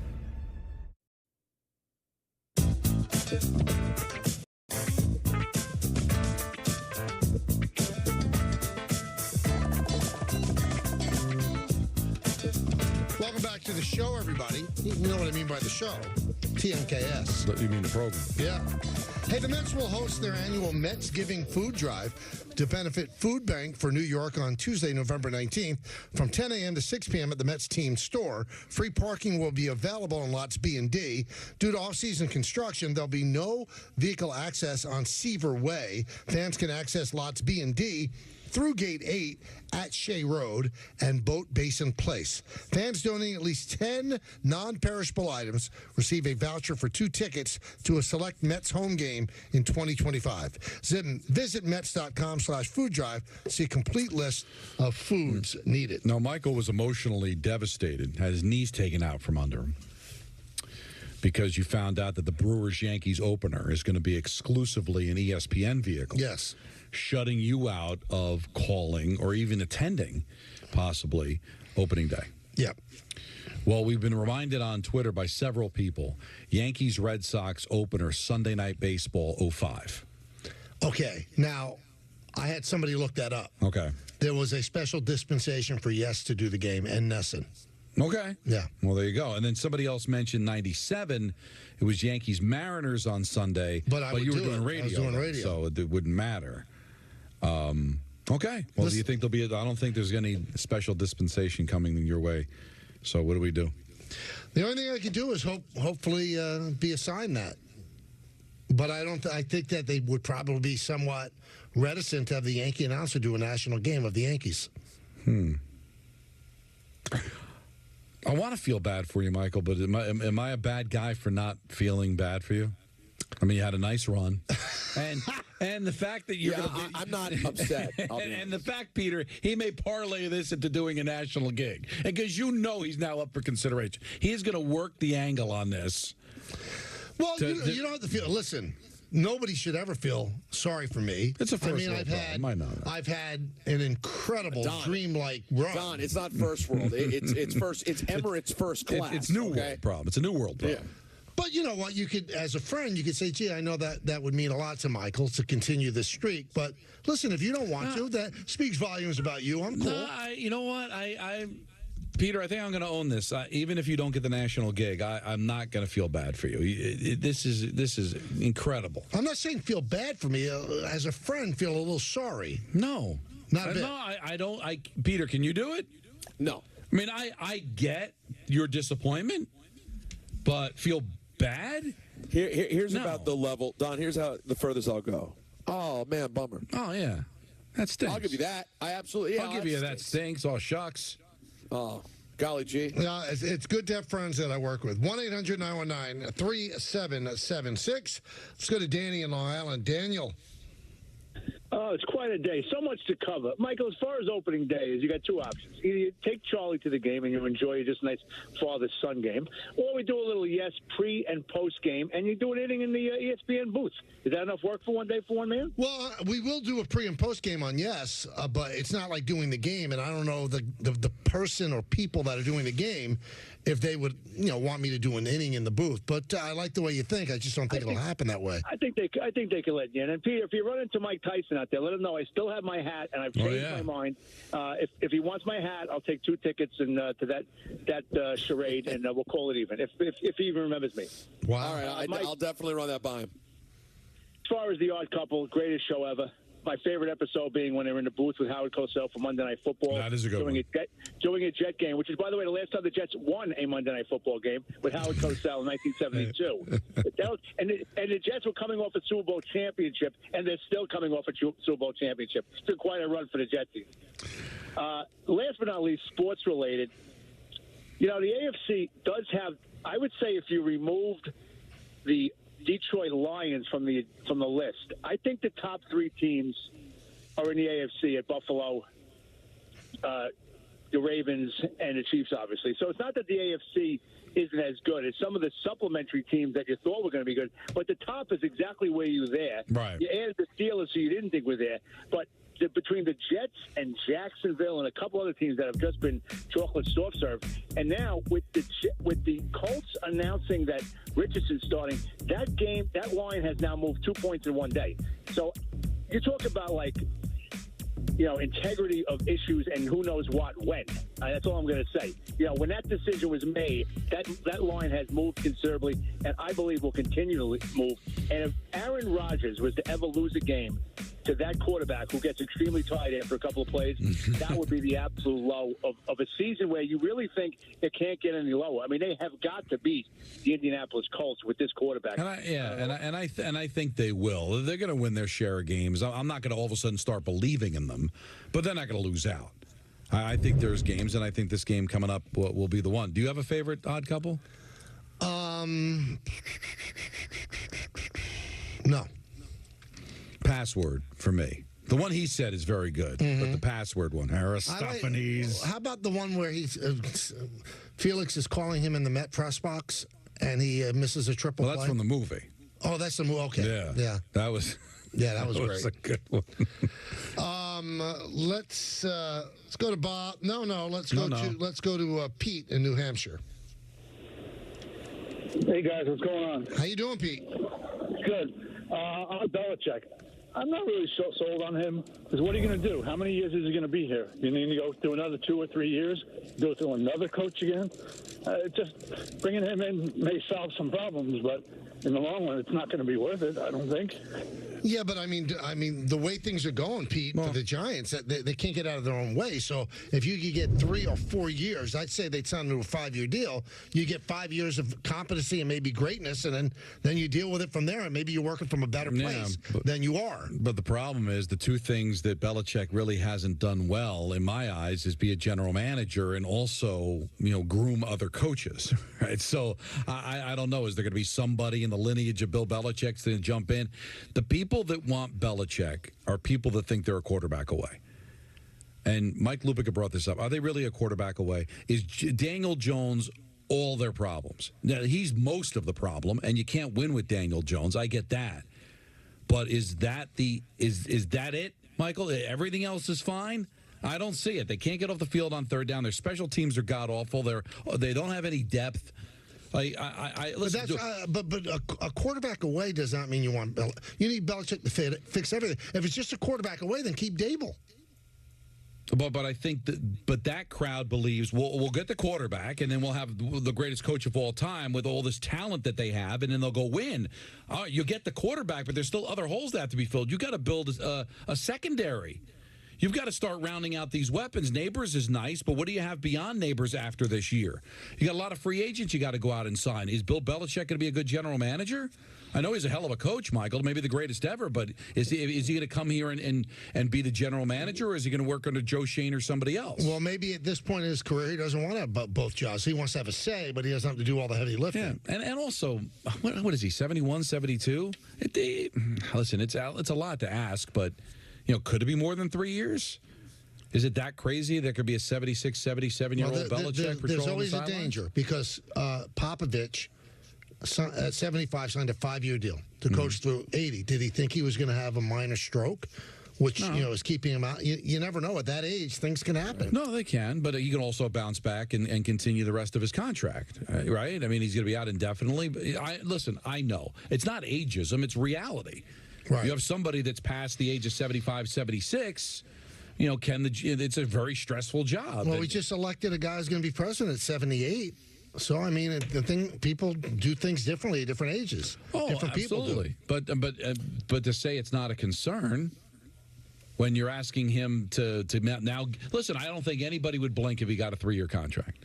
Well, I mean, for how fast you're expected to win in this league, I kind of think his age isn't that important. Yeah, you're right. That's a great point. It's a great point. Let's go to Bruce in Spring Lake. Bruce. Yeah, hi, Mike. Bruce from Spring Lake. About 4 or 5 years ago, I met you at the Beach Bash, and I was on dialysis. Mm-hmm. You came over to me, and it was very nice of you to make the announcement. And at that time, you didn't have the voice. But I just want to let you know that about 10 days ago, I finally got my kidney transplant. Wow, how you doing?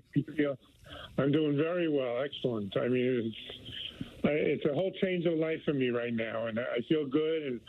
And I have my wife, Patty, next to me. She's a great nurse. And I just want to let you know that you make my day listening to you guys and going through the dialysis. And now that I'm home recovering, and I just thought that I wanted to let you know because you were very nice to come out to me at the Beach Bash at the time in Jenkinson's to say hello and to thank me for coming down because I was supposed to go to dialysis that day. But now I got the transplant about 10 days ago. That's And awesome. I feel great. Well, we're glad that we can play even a small role in your recovery and continue to progress and get better. And wow, that's awesome to get the kidney transplant. And he's on the mend. Awesome. I remember that day. And it really jogged my memory that when you came to the Beach Bash and you couldn't speak. Right. So that was probably like 4 years That was ago, that was an interesting show. Well, it's exactly the way you and Don like it. I was there, but I didn't speak. No, that's not true. I think I speak for both of us when I say that if we're trying to get more of our stuff in, we don't want to do it with you sitting there. We would just have you be gone altogether. What? Having you awkwardly stare at us while we talk, that's not what we're doing. I didn't want you to go through that. That was a terrible thing that you went through. Yeah, but since I went through, it did have a positive effect. You went from 70 to 85. I don't feel comfortable. I didn't feel good about you not being on the show. Well, you didn't even want me there as a friend. Hi, how are you? How's the back of your belly? What, at the Beach Bash? Not being able to speak, you couldn't say that. Right, what well, kind I of was facial writing stuff, remember? Yeah, it's just not the same, Michael. It's not the show if you're not speaking. Peter, what does he not get? A lot of things, John. A lot of things. Now let's go to Bob in Syracuse. Bob. Hey, how you doing? Good. How are you? Well, it's a sad day for me, but anyways, I lost my wife 4 years ago today. Oh, Big Yankee fan, the both of us, married 50 years. Anyways, I want to ask you, why does Joe Davis get to do Dodger games and the World Series? I don't think it's right. Well, he's the number one guy. He's the lead national baseball announcer. So whoever was he does regular season Dodger games. Well, should they have taken him out of that job because the Dodgers made it? He should be penalized? I think you should be able to do the same thing. But he's the number one guy. So you have to hire a number one guy that isn't the voice of a team. And when I don't know if you're a hockey fan, Doc Emmerich was the Devil announcer. He was the number one hockey guy. So he did the Stanley Cup final. And if the Devils were in it, it's coincidence. Well, you're going to take the job away from the guy? Or you're going to hire a guy that high profile that doesn't do games someplace else? I thought Joe was eminently fair. When the Yankees did great things, he got very excited. I thought he did a great job. Listen, that's unfair. So Mike Breen's going to tap out if the Knicks go to the NBA Finals? No. Exactly. Exactly. And in most cases, Michael, with the exception of football, your main announcer is going to have another gig. Right? I mean, it's just the way it is. Kenny's the TNT guy, and Kenny is the announcer for the Rangers. The only one is that Sean McDonough doesn't have a voice for a team that does ESPN. He's the number one guy, but in most cases, you're going to be the voice of a team, right? I mean, who's does with the TNT was Brian Anderson, right? But it was before that was Kevin Harlan. When Kevin Harlan was doing it, wasn't he the Bucks announcer? Mm-hmm. No, you got the national gig, you keep the national gig. That's all there is to it. And Joe Davis happens to be exceptional at what he does. He's very good. He's really, really good. Yeah, I mean, we know you love Michael, but that's not a reason to hate on Joe Davis. No, Joe Davis is outstanding. And think about it, Joe Davis took the handoff from Joe Buck, who's about as good as it gets, and hasn't skipped a beat. You know what I mean? Yeah, and Buck was already because he still doing when he first got the gig to do baseball. Was he still doing Cardinals? He did. No, I don't think he did.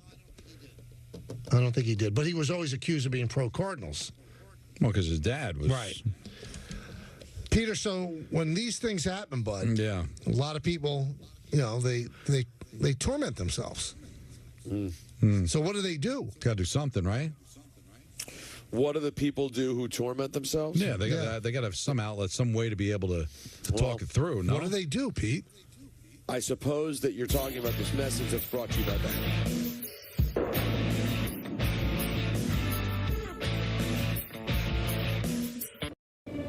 Well, if you want my 2 cents on interest rates, we got options.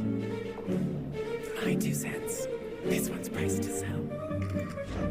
My 2 cents? My 2 cents? My 2 cents? My 2 cents? My 2 cents? Here's my 2 cents. I'm planning for the future.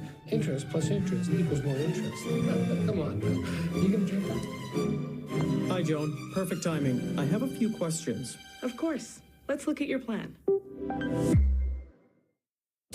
Untuck It makes every guy look better. From tall to short, from big to slim. From our iconic button-downs for all shapes and sizes to a whole lot more. Try us today. Untuck It. We just make guys look better. Oh, and we make great styles for her, too. Shop the sale now at untuckit.com and more than 80 stores worldwide. Dear non-stick surface. You're great for scrambling eggs, but to drive on, well, that's what it feels like when things get rough. Good thing we have amazing traction. Let's bond. Toyota all-wheel drive vehicles.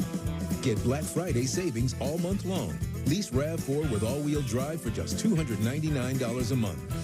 Find yours at Toyota.com. Toyota. Let's go places.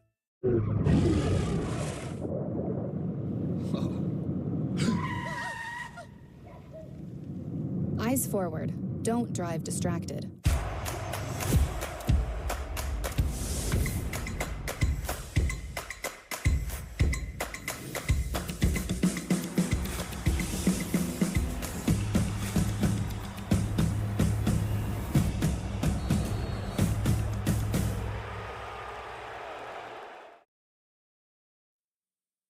Hey kid, what? I got some cocaine, booze, and heroin. You want some? No, drugs can do a lot of damage to your body. They can do things like give you addictions, give you disease, ruin your health, and a bunch of other bad things that you don't want in your life. I'm out of here. Bad news, you've been arrested. Good news, you're innocent to proven guilty. Bail is set at $1,000. If you got that, good news, you can go home and await your trial.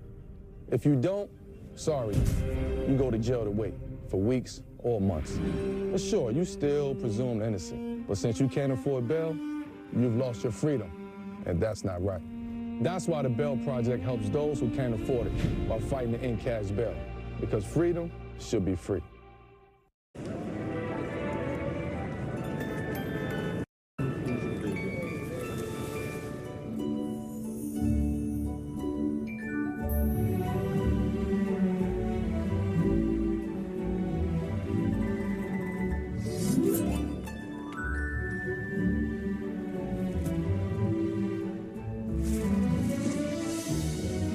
Ticket to winning the season. Gives the chance to win up to $1 million with holiday scratch-off games from the New York Lottery. It's big, it's back, and it's only $6. Get the big box y'all love today. And this holiday season, you can order a Cajun-style turkey at your local Popeyes. Love that chicken from Popeyes. We asked seniors how to prevent Medicare scams. If you get a phone call, do not talk to the person. Never, ever give out your Medicare number. Just hang up. I check my Medicare statements monthly. To report Medicare fraud, contact the Senior Medicare Patrol in your state. Here we go. They're following us. This is awesome.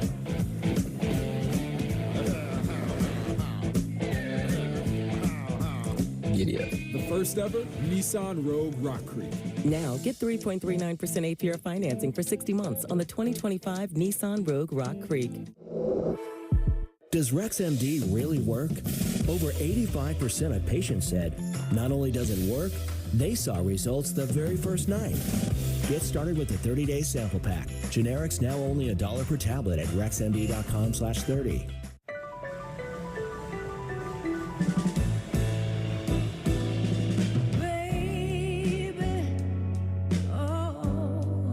Can't you make up your mind? Oh, 'cause it's so far away. Am I just wasting my time? Yeah.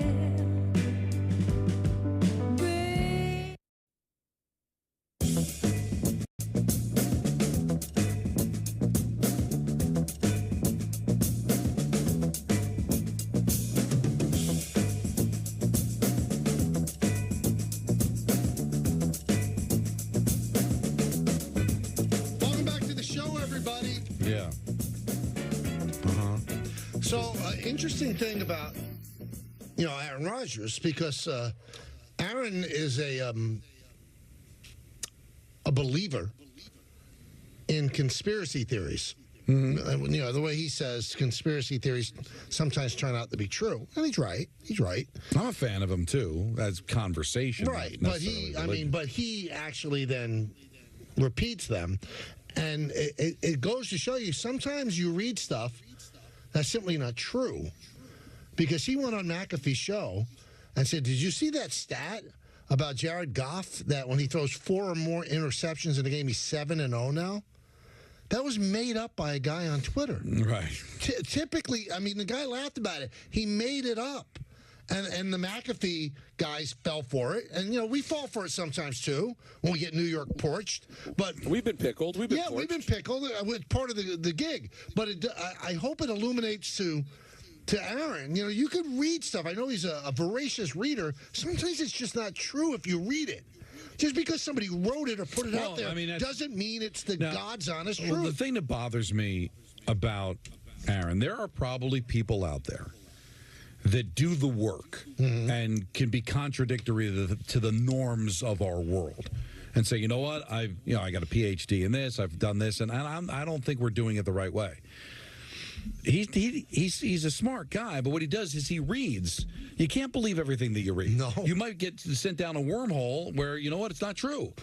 Now, a lot of it may be true, and I'm sure he's not just, getting a lot of his conspiracy theories off of social media, but just because somebody took the time to write it out and put it in a book doesn't necessarily mean that it's true. That's all I hope that he realizes from spouting something that the guy who put it on Twitter said he made up out of thin air. Yeah. Here's what I'll say. I will say this. I hope this is not too controversial. Oh, boy, not everything, Peter, that you read is true. And not everything that you're told is true either. I do think questioning authority is something that is important. We shouldn't just take everything that we hear and just automatically believe it like sheep.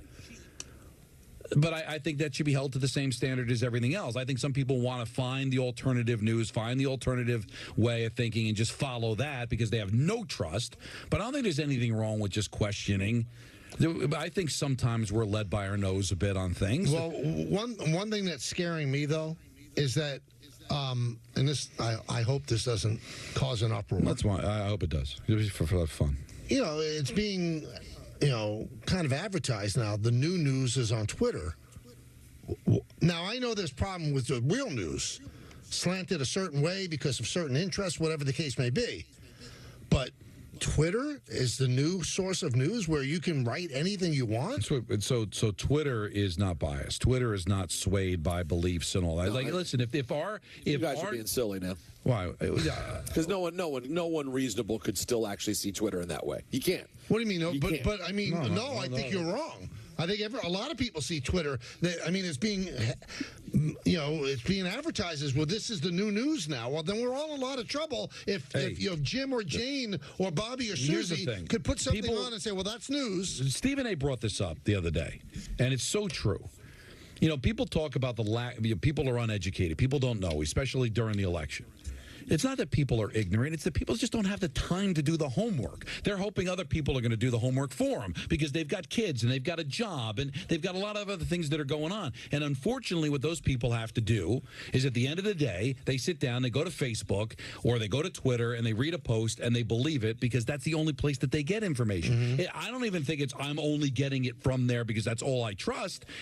Sometimes it's all the time they have. They don't have the time to watch the news, to watch CNN, to watch C-SPAN, to watch PBS, or they just I got 5 minutes before I have to put the kids down or to feed the kids. I'm going to go on Facebook and they see a post that's probably from a bot telling them something and go, oh, and then a bunch of their followers follow it too. And that's what ends up happening with social media. Well, a perfect example yesterday. If you're watching the Knicks game, I believe it was in the first quarter. Jalen Brunson turned his ankle, and there was a doctor that posted. This is the type of ankle it is. If it's a grade 1, he's out 2 to 4 weeks. And really, I mean, if you're a Knicks fan, right? You're soft serving your pants. Yeah, he came out and played the next quarter.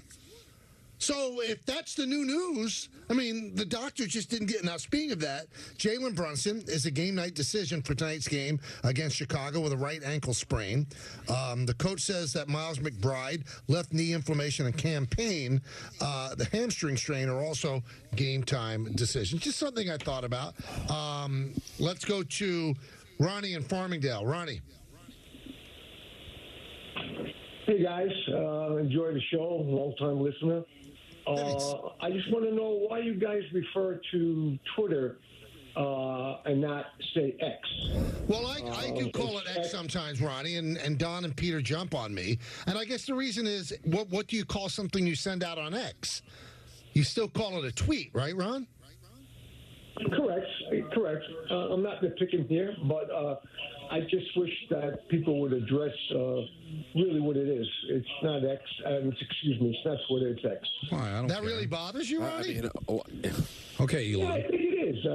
I think it does bother me because it is what it is, and we should address it that way. No, I don't feel that way at all. It's not religion. I mean, No, you just it's decided to Twitter change the name because from I don't want to Twitter. say I'm on X, then people might think I'm on ecstasy. So I say I'm on Twitter. No. Let's all be honest. It is the worst name change in the history of business. I will never honor it, and it was a moronic thing to do from a maniac. I didn't think Elon would call the show. Yeah, me neither. Elon, thank you for your call. You did it. You're very rich. You're obviously smart in great ways. The technology with Tesla was amazing. You did a bad job with Twitter. I'm sorry. It's never going to take. It's never. They in every article, even in official like kind of journals, they have to write formerly Twitter in parentheses. That means you botched it. But you know what that was? That they think that we're making some sort of a protest by calling it not calling it X because of how we feel politically. That couldn't be further from the truth. I just don't feel like changing it. I've been calling it Twitter forever. Everybody else refers to it as Twitter. I think it's silly. All right, everybody understands. Wait, hold on. When I say Twitter, everybody knows what I'm talking about. So what? And sorry, guys, by the way, I hated Elon Musk before I ever knew what his politics were. I just don't like the cut of his jib. And guess what? That's not a political issue. You don't like it, you can go scratch. But that's not the reason you call it Twitter. See, but I'm blaming both of you because I've been calling it X, and you guys yelled at me, and so now I go to Twitter, and this guy's getting on me. So it's cussing you two. Well, what, you care about him getting on you? I care about everybody. Well, don't care about him because he was trolling you, man. No, he was trolling the fact that we call it Twitter. He was still trolling the show. You want point guard, Don? Don, you want point guard? Yes. If the Commanders, every time they played a game, they had to write parentheses, formerly the Redskins, you'd say that's a bad job with the name. No one knows what it is. So we got to call it Twitter because no one really knows what X means. I X'd. I'm on X. Find me on X. It doesn't work. Well, Ronnie in Farmingdale didn't like it. I'm sorry, and I've got to respect him. Maybe Ronnie's on X. Well, from now on, I'm going to say I tweet on X. I don't care. Because I mean, what do you call something you send on X? Is it I X'd somebody? It's so confusing. No one's ever said that. No one's ever said that. I just got a bit of bad news. What happened? Marshawn Lattimore is not going to play against Philly tomorrow. Why? Not what you want. I don't know, but it doesn't feel as exciting. Remember 2 weeks ago when I was celebrating the Commanders' huge win? I do remember at the that. deadline. Yeah, it's not hitting quite the same way when he can't get on the field. Well, you spoke about point guard. We're going to find out exactly what it is in a moment. So stay tuned right here on Yes and 880 ESPN.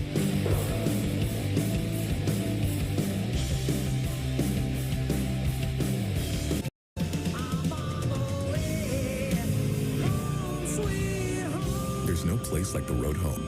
Receive a $5,500 bonus on a new 2024 Audi Q5 plug-in hybrid during the Season of Audi Sales event. We all want to feel safe when traveling. That's why if you see something that feels suspicious, such as an abandoned bag or erratic behavior from a passenger, just call 911. You can call anonymously, and it's okay if it turns out to be nothing. Work together with the Port Authority of New York and New Jersey to keep our transportation facilities safe. Visit PANYNJ.gov to learn more. Everywhere but the seat. The seat is leather. Alan, we get it. You love your bike. We do too. That's why we're America's #1 motorcycle insurer. But do you have to wedge it into everything? What? Don't do that. This reminds me of my bike. The Wolf was about the size of my new motorcycle. Have you seen it, by the way? Happy birthday, Grandma! Really? Look how the brushstrokes follow the line of the gas tank. Hey! Brought my +1. Jamie. Untuck It makes every guy look better. From tall to short, from big to slim. From our iconic button-downs for all shapes and sizes to a whole lot more. Try us today. Untuck It. We just make guys look better. Oh, and we make great styles for her, too. Shop the sale now at untuckit.com and more than 80 stores worldwide.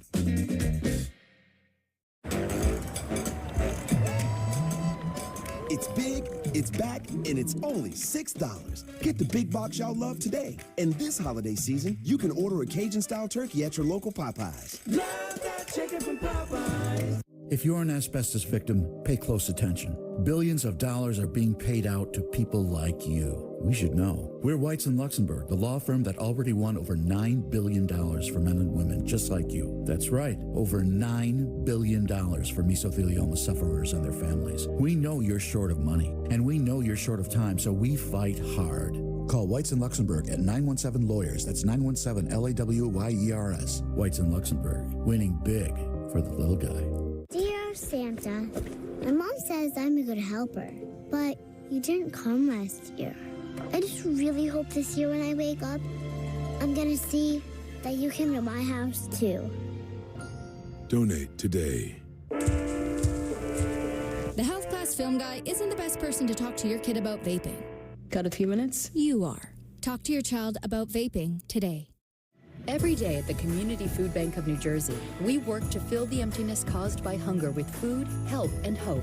An emptiness felt even more during the holidays. Go to cfbnj.org to make the season brighter for food insecure families in our state.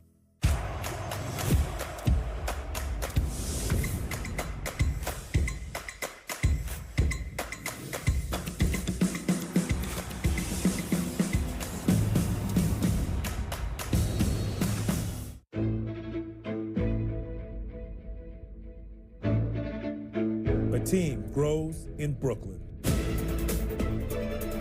Board by board.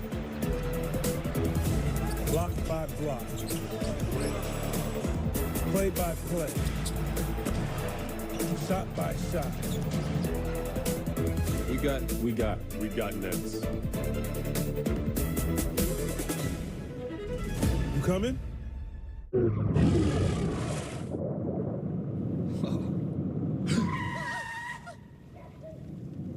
Eyes forward. Don't drive distracted. Your attention, please, ladies and gentlemen.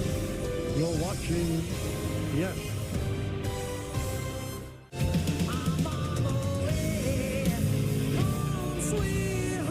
There's no place like the road home. Receive a $5,500 bonus on a new 2024 Audi Q5 plug-in hybrid during the Season of Audi Sales event.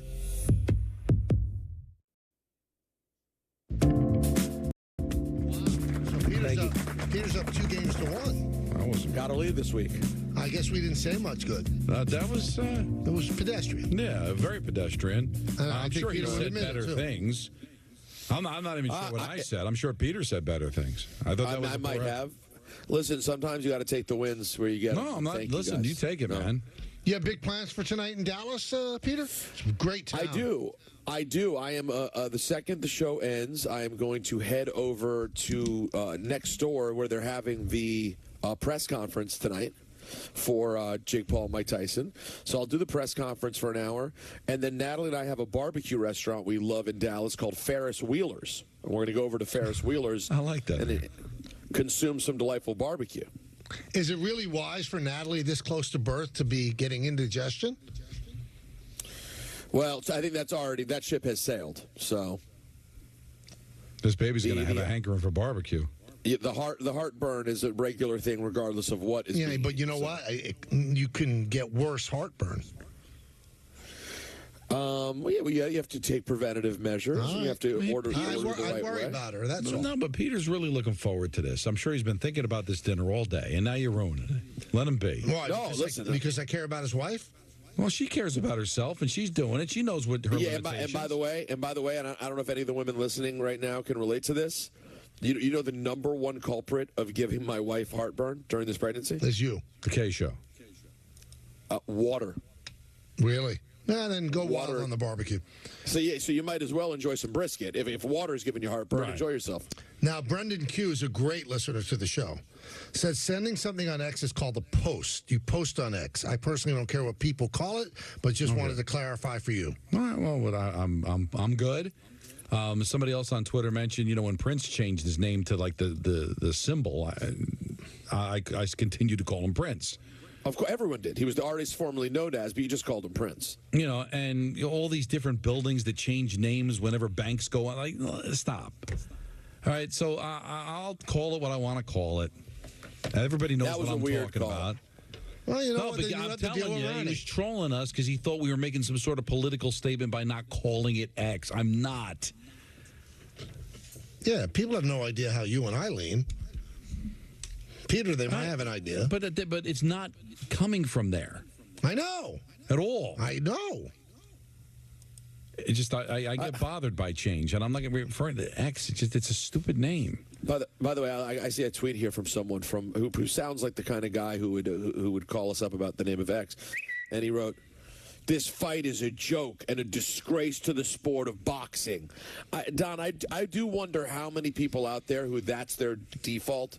I do wonder how much actual time they've spent supporting the sport over the last 15 years. Well, they might. I mean, if you're maybe. I brought it up at the beginning of the show. If you're a diehard boxing fan, love it. You could look at this for what it is and think it's a joke. I will tell you're you this, probably still happy that eyeballs are coming to the sport this weekend. But this is, I mean, God, I pray that this doesn't happen. But if Tyson is killed in the ring. Oh, my God. No, I'm serious. It could be a death blow to the sport that something like this with a how old is Mike? 58. 58-year-old man, it's sanctioned. Listen, if you want to do a circus act, fine, but somebody sanctioned it. The state of Texas sanctioned this as a legitimate fight. It's going to be an awful look if he's really, really hurt. Just saying.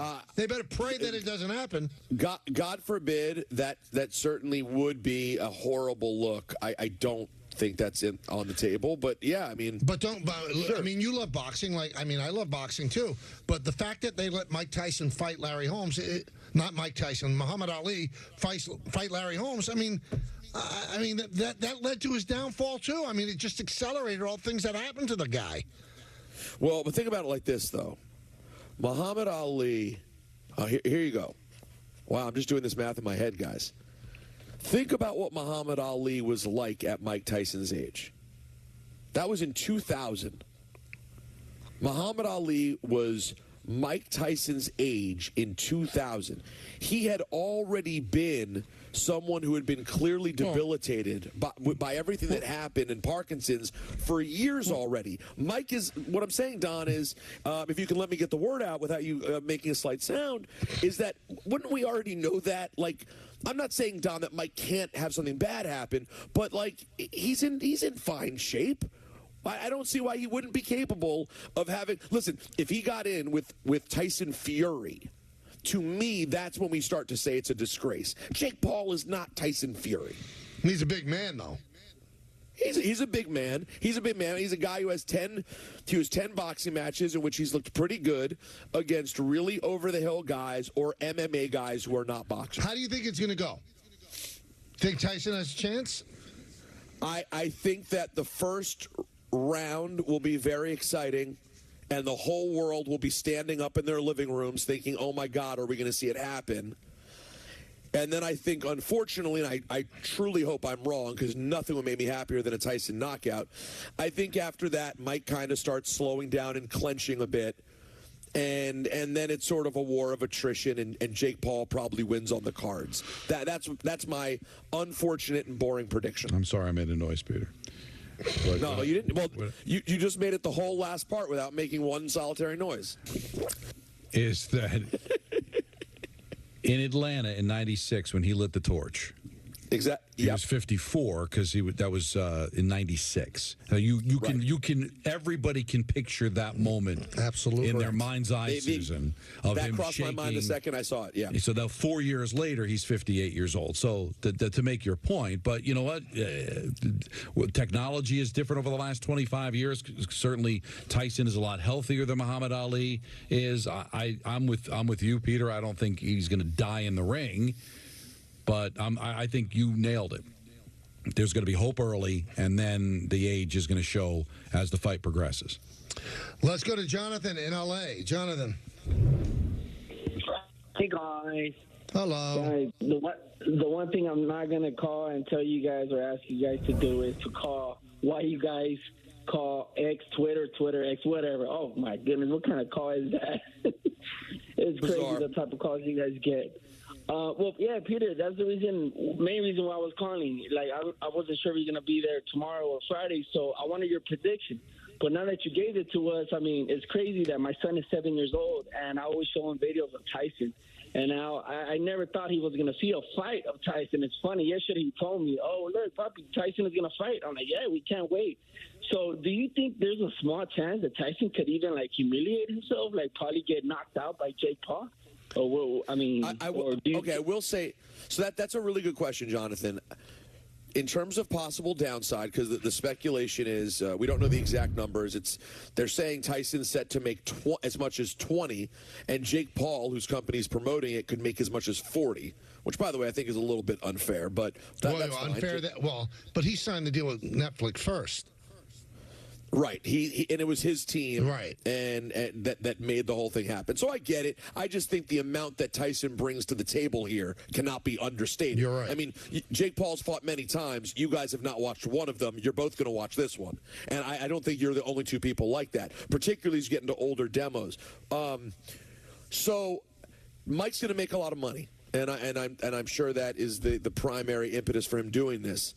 I don't think there's a major risk to him embarrassing himself, but because at this point, Mike kind of has entered this weird period with American culture where I think he's just beloved, and if somehow he really got, like, knocked out, it would be uncomfortable at first, and then I can kind of picture, Don, you can kind of picture a year from now, him on Jimmy Kimmel making jokes about it, and kind of you move forward, but I don't think that's likely. If you guys recall, you know, I don't know that you lose your chin in that way. I mean, we have seen it happen. Yeah, but we've seen him knocked down, Peter. I mean, he's been knocked down. But it's so few times. I mean, he was knocked down, of course, and knocked out by Douglas, knocked down twice in that fight. He was knocked down once by Holyfield. He ended the fight against Danny Williams back in 2004 on the canvas, but that was after he torn his meniscus.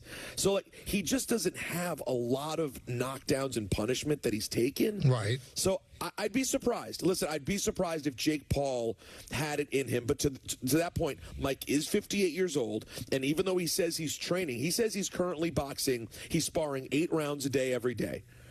However, you guys know when the big lights are on, I feel like every time we watch a big fight, the people get way more tired when it's the match versus sparring. So will the pressure affect him? You see him get worn out and maybe susceptible to catching something? Maybe. I just don't think so. Well, I said this last week, and I stand behind it. If Tyson has a chance of winning, he's got to connect in the first round. I'm sure he still has power. After that, there's a chance he will get knocked down and knocked out. He's 58 years old, and he's going to get tired. And if it goes on and on, he may just go down. And Paul is a big man. You're going to lean against him and wear him out. And then one punch could knock him over. So I think it has to be done early, let's put it this way, Peter. I don't think this is going to be a decision. Wow, really? That's interesting, because I sort of think it will be. But I could see what you're saying. I mean, that eventually it's sort of wear and tear. And Mike ends up going down, maybe not knocked out in any sort of spectacular fashion, but just a collection of punches, and he goes down. I suppose I could see that. I really hope not. Let's go to John in Yonkers. John. Hey, guys. How you doing? Good. What's up? Well, I just wanted to say quickly, Michael, just with the not calling the Yankees game, it's just cue the Justin Timberlake Cry Me a River, but it will be exciting. I'll be there. And then I just wanted to say that, people call in all the time talking about just like sports being rigged. As a big sports fan, I don't believe it, but I could see if you're talking about one event, this being rigged, just from the sense of, massive amount of money down in Dallas. If Tyson wins, and, I'm sure you could swing it any way, but if Tyson wins, they're going to keep this thing going for a year. It'll be a whole big next fight. Then you really can't miss it. And, just obviously make a great story. Netflix is all about producing content. There's nothing better for them to have a second fight. So, I guess that's a nice win this one. I don't hate the take. Since it's a sanctioned fight, I hope that they have guardrails that it can't be rigged. But don't you think, Peter, this is one and done for Tyson? No, I think that if he performs well, I think they will try to go back in for at least one more. Wow. I don't know whether people would say, let's see him and another older guy do one, similar like we saw him with Roy Jones, where they try to get Holyfield or someone like that.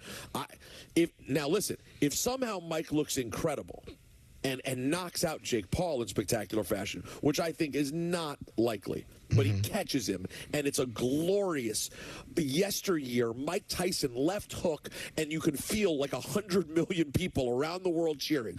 I guarantee you the top heavyweights of today will try to get the fight with Mike Tyson. Amazing. Because he's still the one draw. Because he would be the draw. I mean, guys, how many times have we been on this show and I've talked about that there was an Anthony Joshua fight or Deontay Wilder fight or another, big heavyweight, and the fact of the matter is the casual sports fan doesn't care, but if they hear it's Mike Tyson, guess what they do? Let's go to Mark in Southern California. Mark, I'm sorry. Hey, guys. How you doing, gentlemen? What's up, Mark? Hey, I want to talk about the elephant in the room with the New York Giants. Don, specifically on this one,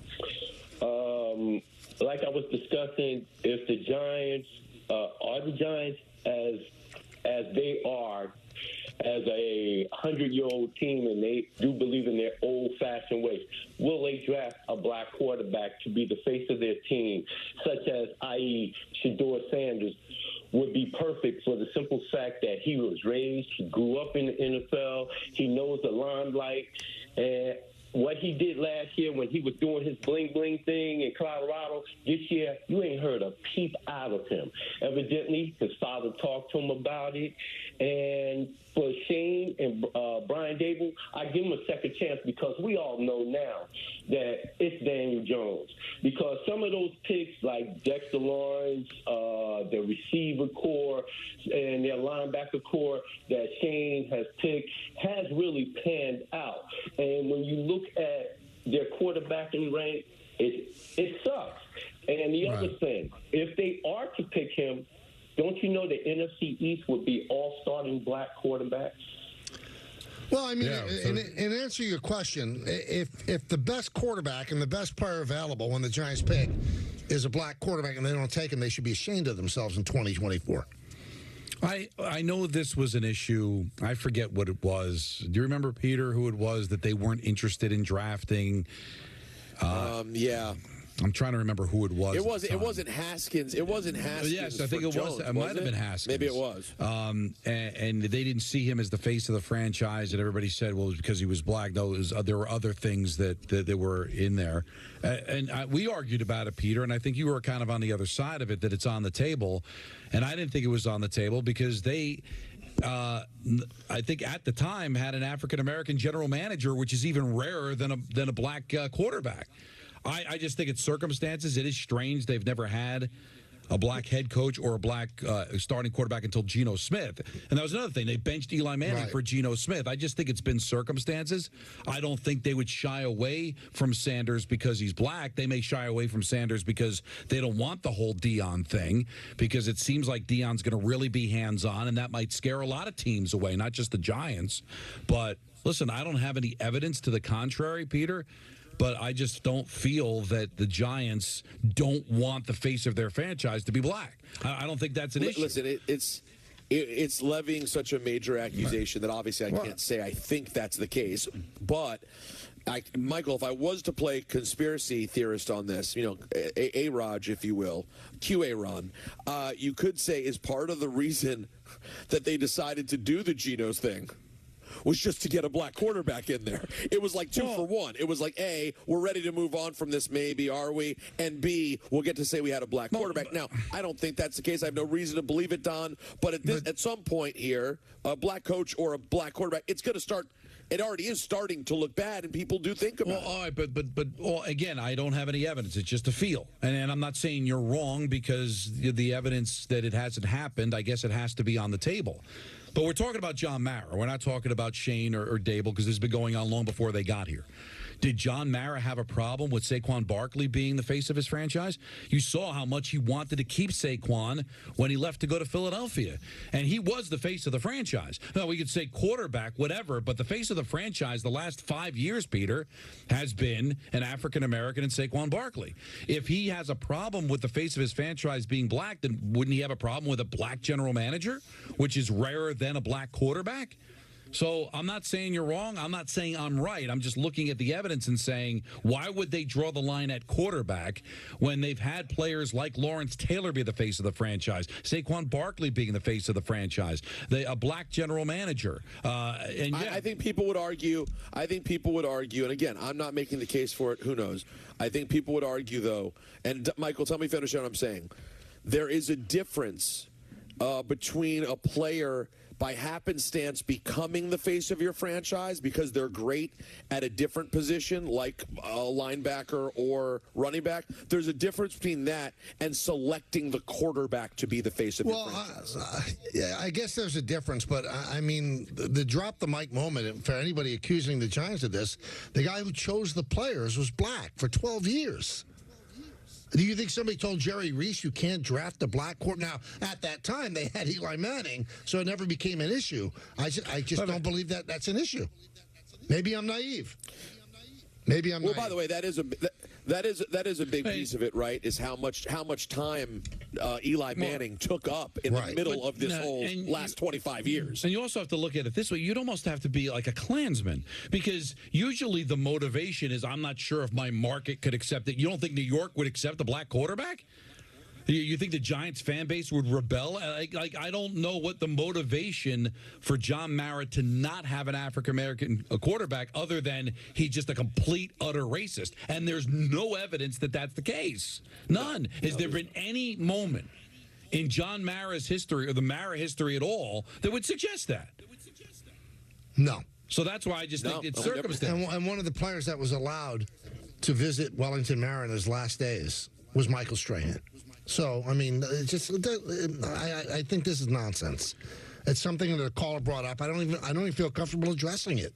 I think if the best player available... It's definitely come up before, though. It came up during Haskins because who was it? Again, it was such a long time ago. Suggested that the Giants weren't ready to have an African-American quarterback. But listen, and unfortunately, how things ended with Haskins had nothing to do with it. But there were questions about whether he was the right pick. You know, not the fact that he was black. But I mean, the best point you made, though, I mean, can the market accept it? Is one of the few blue states left in the United States. You don't think they'd accept a black quarterback? Come on, it's ridiculous. No, I mean, listen. Of course, the take on how could they have decided on Daniel Jones has aged incredibly well, but that doesn't mean that the other thing must be true. All right, we've run our course, and I think we've done an unbelievable job. Permanently? Yeah, no, just for the day, except for Peter getting the point guard. That's kind of curious. Enjoy the barbecue place, Peter. Yeah. Thank you, and the press conference. I'll report back tomorrow. I look forward to it.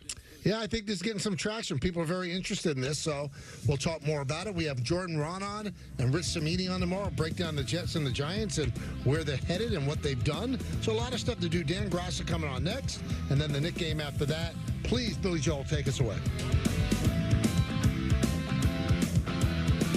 That's That's a wrap on the show for today. Coming up next, a brand new episode of Brooklyn Nets Magazine, followed immediately by our coverage of the Nets and Celtics from Barclays Center. For all of us here on the Michael Kay Show, this is Chris Sheeran saying have a great night. We'll see you again tomorrow at 3 o'clock.